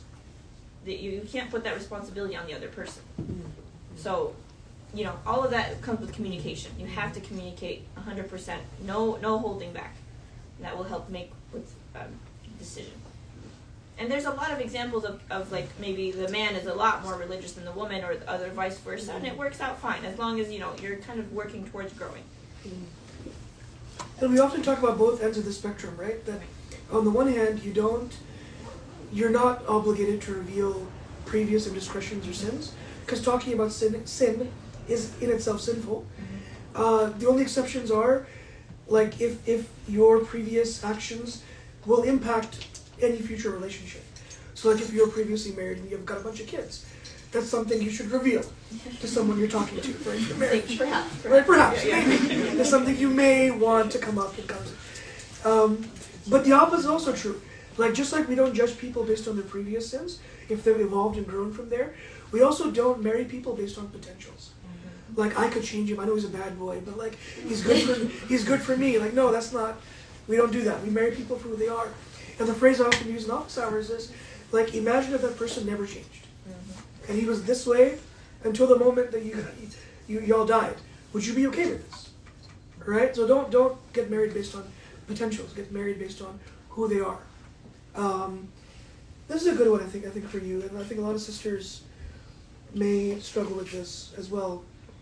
The next one. How do we approach being friends or getting to know Muslim men? I find myself being very shy, that it seems wrong and stigmatized. Yeah, that's a great question. How?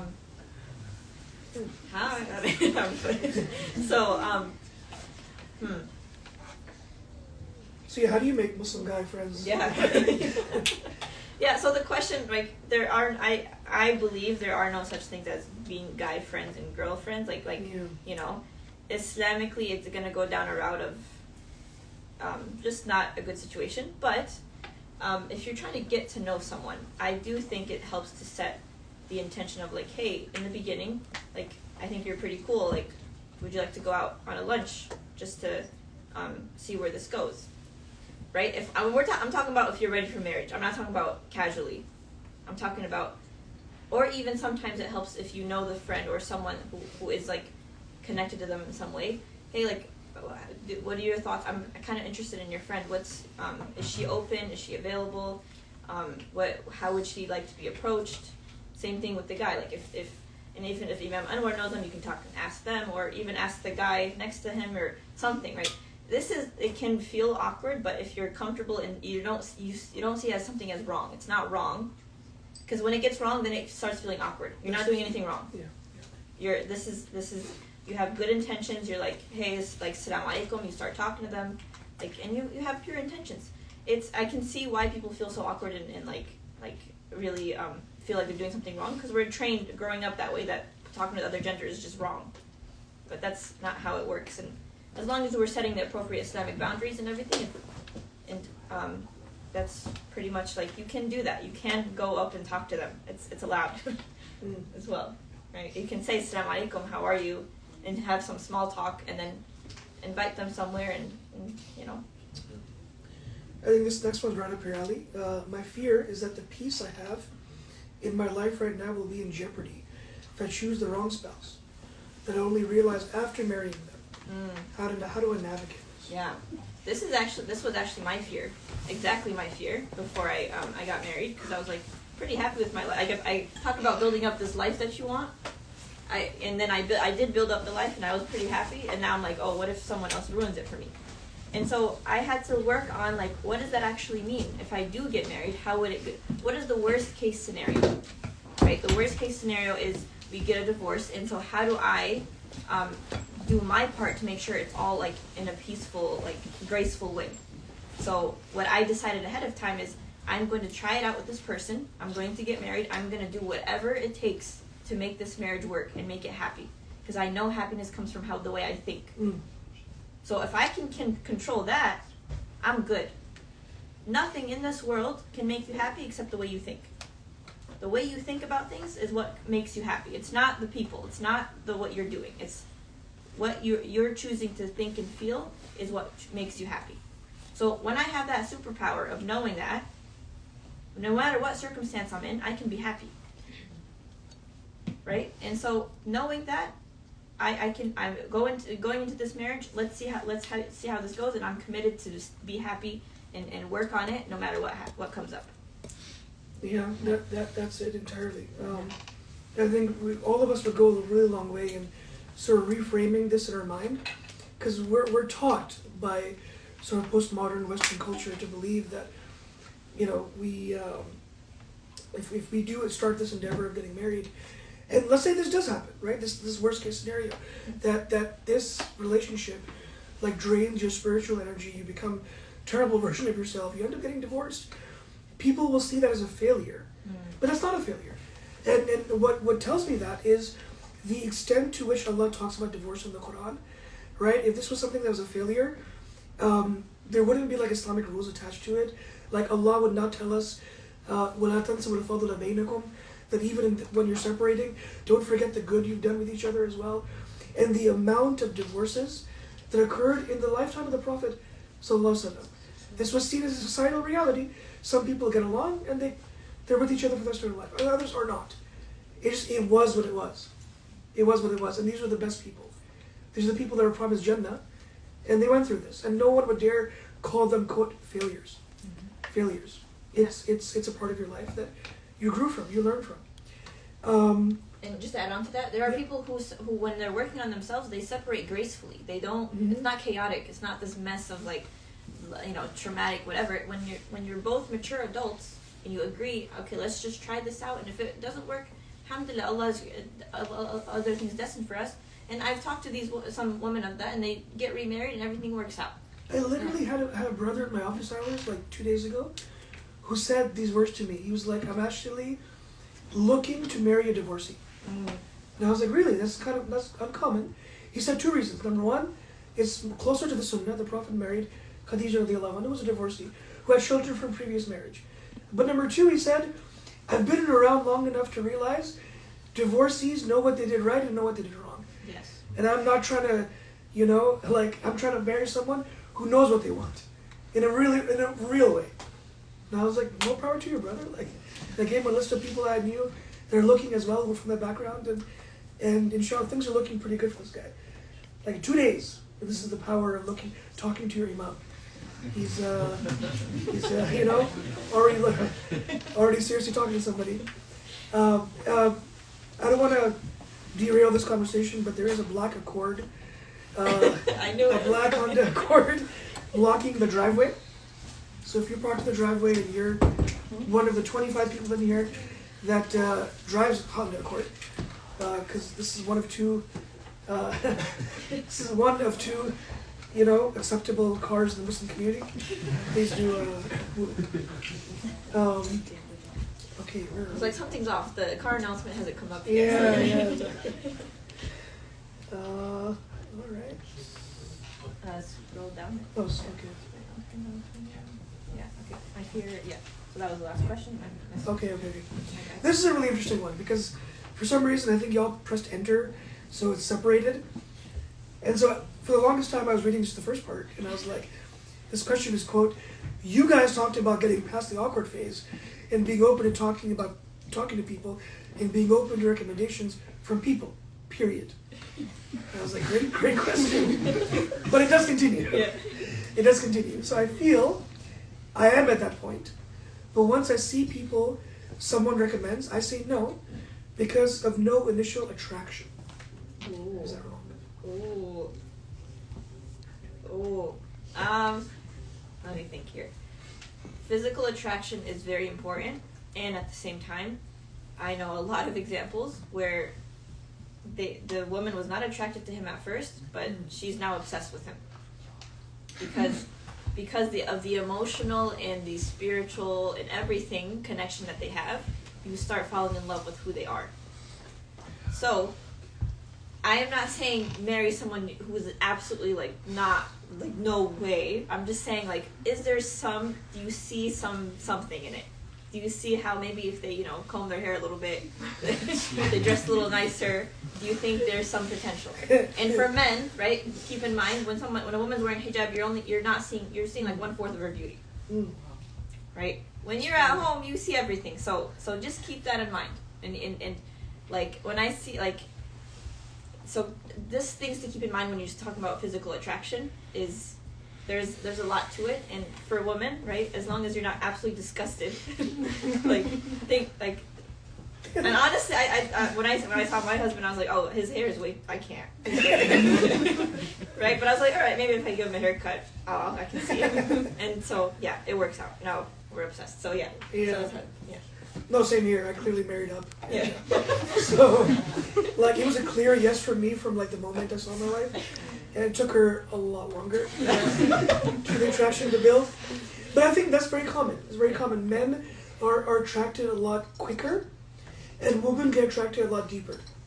But it takes women longer. It takes men less time. That's the first thing I'll say. Second thing is, my background actually is in science and medicine. So in science, we have like screening tests that we do for patients, and then once you, God forbid, get like a positive screening test, then to confirm, we do another confirmatory test, right?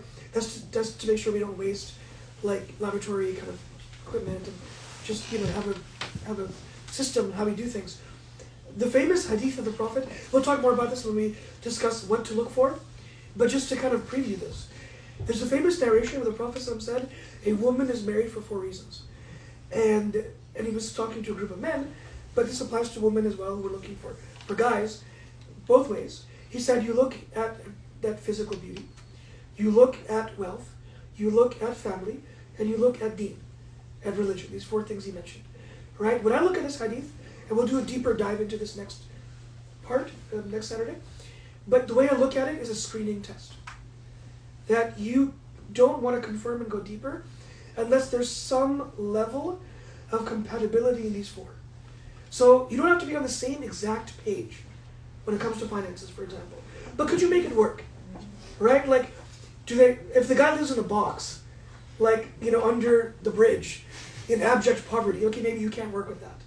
But is there a promise for, like, a better future career? And for now, can you make it work for maybe 4 years, 3 years, 2 years? There's compatibility, right? I'll tell you, again, I love your phrase, story time. So the first time my wife and I went grocery shopping together as a couple, the first time, right? We were raised very differently when it comes to how we view money, okay? Alhamdulillah, we weren't like ultra rich, but like money was never a huge concern. So I growing up, I never knew like the cost of milk and it didn't dawn on me. We were given an allowance. It was way more than what we needed, and it was very comfortable. Whereas finances was a big like dinner table conversation in my wife's family. Like, they always talked about budgeting and go to this college because I can't afford this and we can't afford that. Like, just budgeting was a big deal. So now we're married, we're grocery shopping, and literally my wife Zoya is going through every aisle, being like, this is 89 cents per ounce, this is 87 cents. This is 90 cents, this is 89 cents. It's like, I like this one better, but I'm gonna get that one because it's cheaper. I'm like, cheaper? You're saving a cent, lady. Like, what are you talking about? And I thought I was psychotic, right? And then, but the way I was shopping, she was horrified. It was like grabbing this and grabbing that and grabbing this. She's like, look at the price, dude. Like, we have a budget. And so, but now after, alhamdulillah, 8 years of marriage, I have become more judicious with my spending. She's sort of brought me to the middle, and she's been a lot less kind of paranoid, just obsessed over budgeting also. So we met in the middle. So to echo your point, if the guy's totally disgusting, yeah, okay, you can say no, you're all with him. You can never see a future where you'll ever be attracted to that physical being, right? Sure, say no, and don't look back, right? But you can usually tell if attraction can develop. And if there's a chance, and everything else is a check mark, it's well worth your time to give it a chance. And if it doesn't develop over time, it doesn't develop. But be honest about it. Right, yeah. Cool. This, last one? Not the last one, but... Oh, yeah, last one, okay. What if I'm ready and have someone in the picture who isn't fully ready, or we both ready in different ways? Oh, one's financial, one's spiritual. But we both want to grow in the same ways with the same goals. Okay, so what if I'm ready and have someone in the picture who isn't fully ready, or we both are ready in different ways, but we both want to grow the same way. One's financially I stable. mean, again, but it depends on like, is it possible to get engaged? Are you like both agreeing? Are you both agreeing on the same goals? Like, do you have a vision, life vision? When I think of like, okay, when I sat down with my husband, I said, "This is what I want. This is my life to look like." Are you on the same page? Yes or no? And then, okay, let's take the next steps. What does next steps look like? Engagement. What is that? Are we too young to get married, or what's going on with the parents? Like all of that needs to be talked about, and this is more of like a. We'll talk about that next time. Like how do I know if I'm ready? So can't really cover this all in one question. And next one's similar. What if I'm interested in someone, but they say they aren't ready for marriage? Then that's it. That's your answer. You're not. Move on. Yeah. Don't try to make other people ready when like just because you're attracted to them. Like fellas, it's not your person. Move on. Again, we've been here for a while. Y'all are free to. I mean, we're here. We're here. Yeah? I'm chilling. Okay. Yeah. I feel like I'm great. I'm a great version of myself. Alhamdulillah, all right, great. But always striving to continue to grow, of course. Yeah. I'm ready to get married. In my years living in Austin as a transplant, however, I feel I've never been embraced by the greater Muslim community. That is unfortunate. I only interact and meet with my akhis I've met on campus. Akhi's brother, or at various mosques. We do typical guy stuff, like play sports and watch sports. Most of them have echoed their struggles of getting married and haven't talked to any girls in the city. As single men, how do we better advertise the fact that we're trying to get married to people in the local community? Yeah, I like answering. Alright, go ahead. No, please. Yeah. Yeah. I was gonna answer this. So, recently, there's a girl that's trying that I know who's trying to get married, and over the past year, I've seen her get a lot more involved in the community. Like she is attending every lecture at the masjid. She's volunteering. She's doing all the things, and people are now noticing her, and they're asking about her, and not just people like potentials, but I'm saying friends of friends of friends. She's created a network. Even the sheikh has asked, "Is this sister open for marriage? Because I know some guys." So how do you advertise yourself when you're living in your element, when you're serving for the sake of Allah, and you're doing what you can? That's a way of advertisement. Surrounding yourself with other Muslims, surrounding yourself with that, right? Putting yourself in the same with the values that you have, putting yourself where those people would live those values as well. If someone is like into hiking, is there like a hiking club that with all Muslims are go to or something like that, right? Like you have to surround yourself with the same people that you're trying to marry, and there's always a big network. Somehow, some way, someone will connect you with your person. Someone knows someone that's single that's also is looking, and that's how I know a lot of marriages end up happening. Was like a friend of a friend of a friend introduced me, and so your job to network yourself is to go out there and live how you would like to live, and eventually people will get to know you. Yeah, that's it. Two thoughts about this. Number one, as a pretty interesting case study of how this might work. We both are really open about like our respective marriages and what we've learned along the way. As you can tell from this presentation, we keep talking about our spouses, right? Y'all know how I got introduced to my spouse? Like, again, it was my peak like frustration. I was like done looking, and I was just like, marriage isn't for me. This is stupid endeavor. Like I was done, right? And what ended up happening is a family friend of ours randomly ended up meeting a family friend of my my wife, and they met in al-Masjid al-Nabawi in Medina. They're Umrah together. They're making dua, like in the masjid, and basically they were strangers. They were strangers. They didn't go together. They just met there, and asked like, "What are you making dua for? What are you making dua for?" And they kept in touch afterwards. Went back to their respective communities. One to New York, one to Dallas, and then like the most unlikely of situations brought us together, because that was what was meant to be, right? Like Allah written that for us, and to this day, like my wife's family like barely even knows that person that introduced like that person to my family, and it just sort of happened, right? But to your point, like putting yourself in situations where the community is congregating, where like you will be noticed, and again, we don't know who answered this, but allow me to go on a very short and angry 30-second tirade. And again, I don't mean to be like the old man vibes, like, shape up younger, like it's the youths, right? I promise I don't. But just let me have this. I'm getting old. I just need to get this off my chest once, and I'll be happy. Let it out. Okay, thank you. Yeah. I've worked now with a few young men who have similar kind of sentiments. Then look, I'm putting myself out there. It's still really hard and frustrating or whatever. And again, I don't know who asked this. I don't know who this person is, but on the other side of it. I didn't get that. Did you try?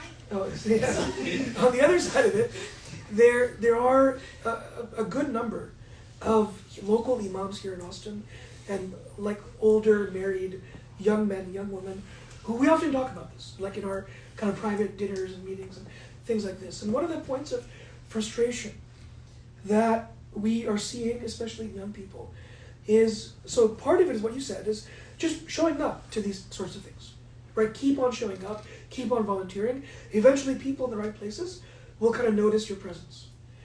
I will add to that, however, that you have to show up like with the best version of yourself as well. I can't tell you how many times people came to my office and said, yo, Shay, get me married, this and that. I'm like, all right, come to the halaqah, come to the event, come to Yameen, come to this, come to that. That same person will come to these events in basketball shorts, in like track pants, in, flip-flops. Like, dude, you look like you just got out of bed. You know what I mean? So I think it's also about, like, take stock of the energy you're putting out there. Showing up is half the battle. But then, also kind of working on these softer skills. And I was just talking to one of my other married friends, like literally 2 days ago. SubhanAllah, like on Thursday, I think. Thursday or 3 days ago, whatever. Right? And I told them, like, the steps I took before I met my wife's daughter for the first time. Very similar. I had a lot of other, like, people I talked to beforehand. I had, like, every single time I would go to, like, a family or, like, a situation where I was meeting someone to get to know them for marriage. I had my go-to slacks, all right? My go-to, like, polo and stuff that I thought I looked really good in. I had one of my best friends, I thought I was killing the game, but apparently, so at the time I was roommates with one of my best friends from med school. He was an Arab Christian brother, Coptic Christian, Peter Wahba was his name. Really amazing guy. Although he was non-Muslim, I was kind of with him right before I met my wife.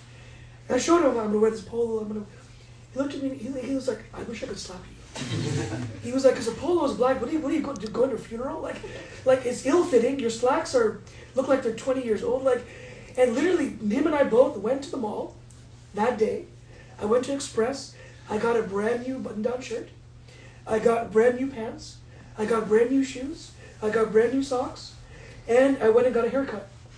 And I went and saw Zoya, and obviously. That's all it takes. So yes, but it dawned on me in that moment. I'm like, wow, like what a difference a haircut makes. Like it's just, you know what I mean? Like, so I do think, again, I don't know who asked this.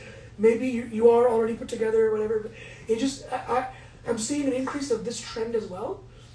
And it's disheartening where like you're just showing up is half the battle. You also have to do the effort as well. And you'll find if you do it sincerely, if you do it consistently, there's no way Allah will not pay you off. Will not pay you back. It's right. Anything done sincerely for the sake of Allah, Allah rewards that endeavor. Yeah. And just to maybe I'll do it a little angry rant too. But when someone this is therapy for us. Yeah, therapy venting session. Yeah. When someone is saying this isn't working for me, I can't find it. Like where are all the girls? Like where are all the men? Like where? That frustration is not going to attract. It's not attractive. Let's start there. Like when someone shows up to me and is like literally frustrated, like I don't know where to go and all this. What I'm seeing is no problem solving, no ability to kind of try your best and like trust in Allah. All of that is out the window, and you're just stuck in frustration. Mm-hmm. And when you see someone constantly complaining, that is not attractive. And the imam's not going to be like, on top of you and and mind because you're just like someone who's always complaining, versus a really good gentleman who says, Sheikh, I am ready for marriage. I'm trying to figure out whatever it takes to find a wife. Can you keep me in mind? And trust me, the imams do, the sheikhs keep you in mind when you're on your best behavior and you have a good attitude about it. And frustration is, again, shaitan's way of showing you you're never gonna get what you want. So like, let's just throw a tantrum and kind of dumping it on the people around you.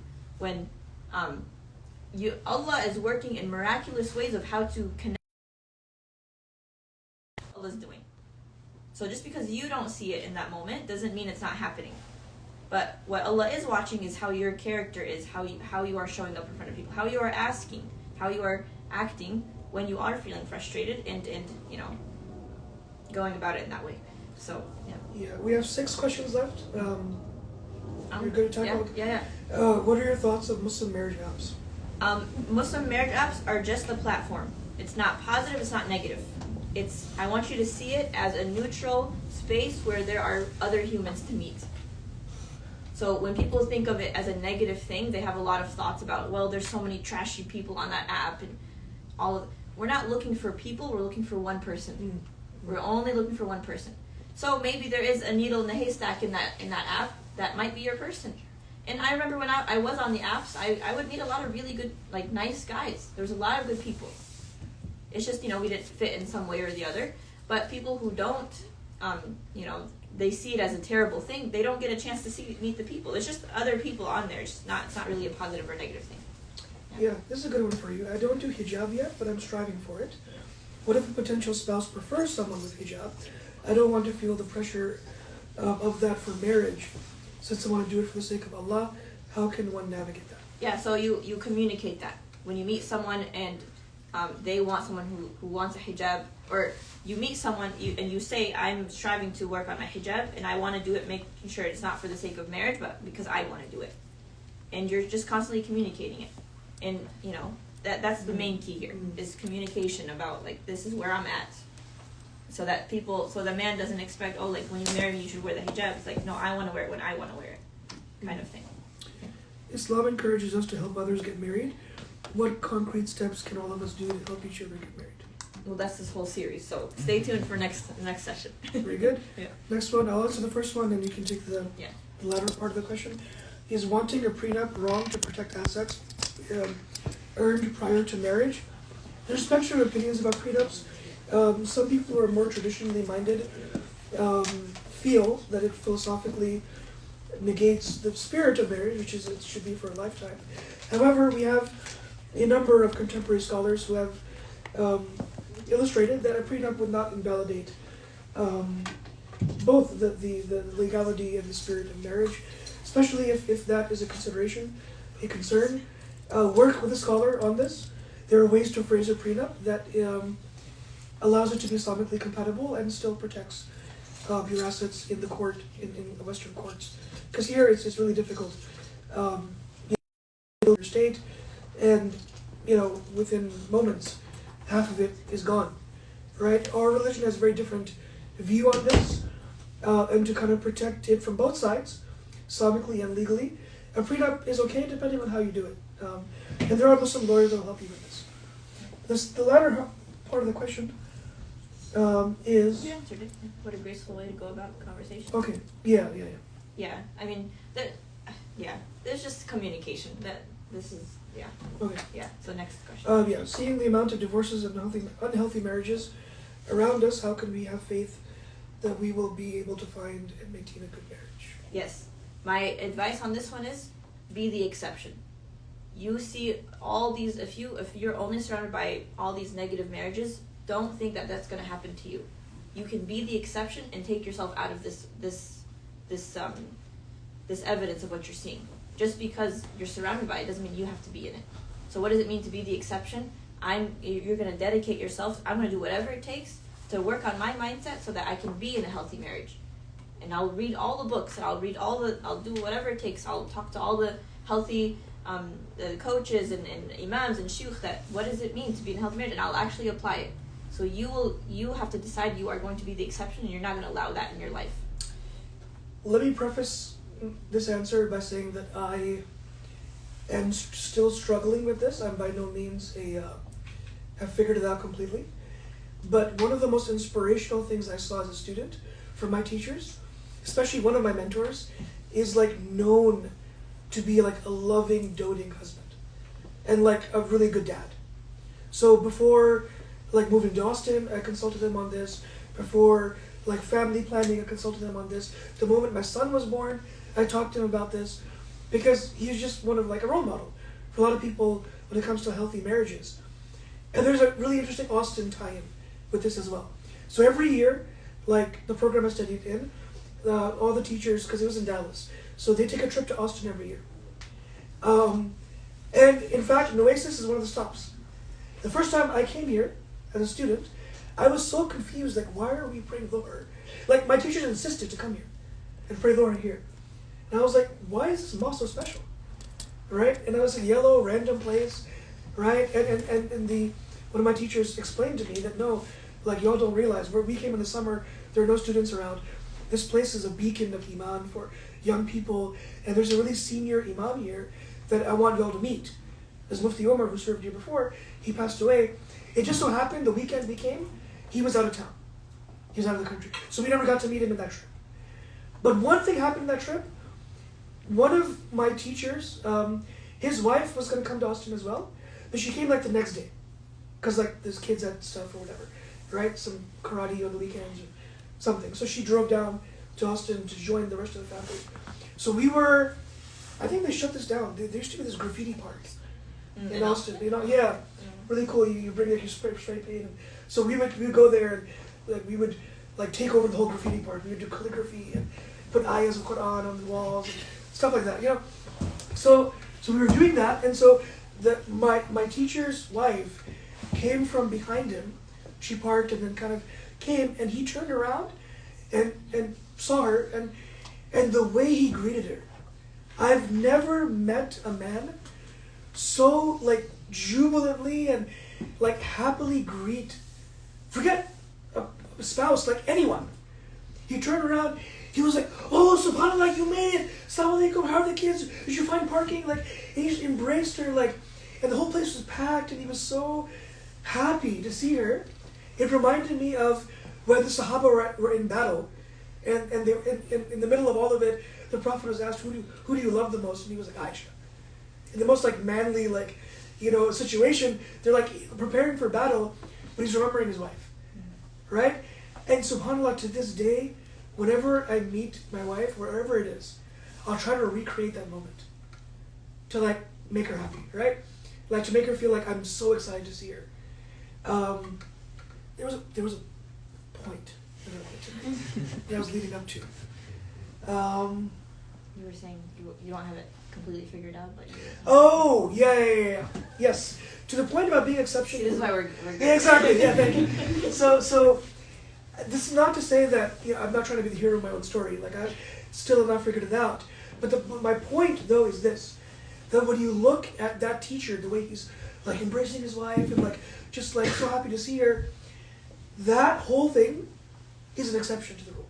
Mm-hmm. How many wives have divorced their husbands because they're so busy giving dawah to other people? Like imams and scholars live very, very busy lives. And the people that suffer the most are who? The spouses and the children. Spouses and children. Who are the people that are least likely to see at the masjid? The children of the imam. Because they just don't, they're sick and tired of it. They're sick and tired of being put on a pedestal, people approaching them like, oh, you're Sheikh so-and-so's kid, or you're like, no, I'm Abdullah, like I'm Ahmed. I'm not the spouse of somebody. I'm not just the son or daughter of somebody. Right? And the amount of fractured relationships, like behind the scenes. Right? So, but in every single one of my teachers though, in addition to being amazing like scholars and leaders of the community, one thing I've noticed, all of them live really fulfilling married lives. All of them are exceptions to the rule. All of them are. And that inspired me to be the exception to the rule. I'm not there yet, as my wife will will tell you and admit to you, I'll admit to you too, that I'm not there yet. But there's something really beautiful about desiring to be that exception. You can do that. You can be that. And once you are that, you'll become a ripple effect for everybody else around you. Well, I'm out of this. Yes, that's so amazing, because I was also going to add to that a question is, no one has marriage figured out, but for example, I have a marriage coach till today. I always will, because she will help me to my blind spots, and you have to find someone that will help you and guide you to be the example that you're looking for, like to be the example. Like, okay, how does if he has this, his example, like I have a certain example that I'm trying to strive for, and surrounding yourself with those kind of people is like extremely important. So you can, it helps to become that exception. Yeah. This is a great question to end on. I struggle with seeing my own self as beautiful. I don't know if I'll ever be 100% accepting of every aspect of my physical experience. Does this mean I'll never be ready for marriage? Thank you for whoever asked this question. It's a really good question. There is no all or nothing. There is no 100%, right?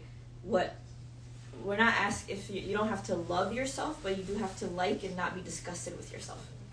So just accepting, I am Allah's creation. I have certain parts of my body that I wish were different, but it works. Am I beautiful? According to society standards, they're probably not going to see me as beautiful.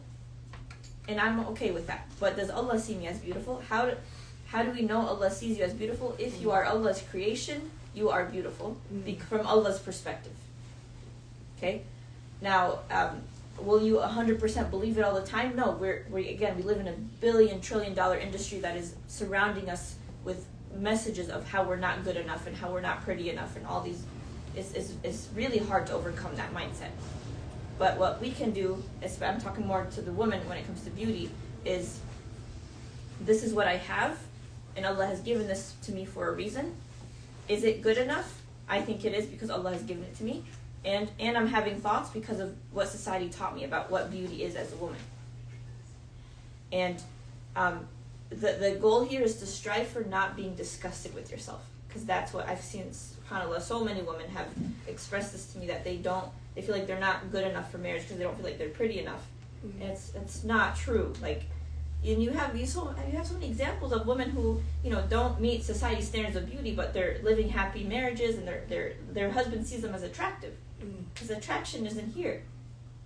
And so no one's ever going to reach 100%, because this society is really messed up, and it's always going to convince you that you're not good enough.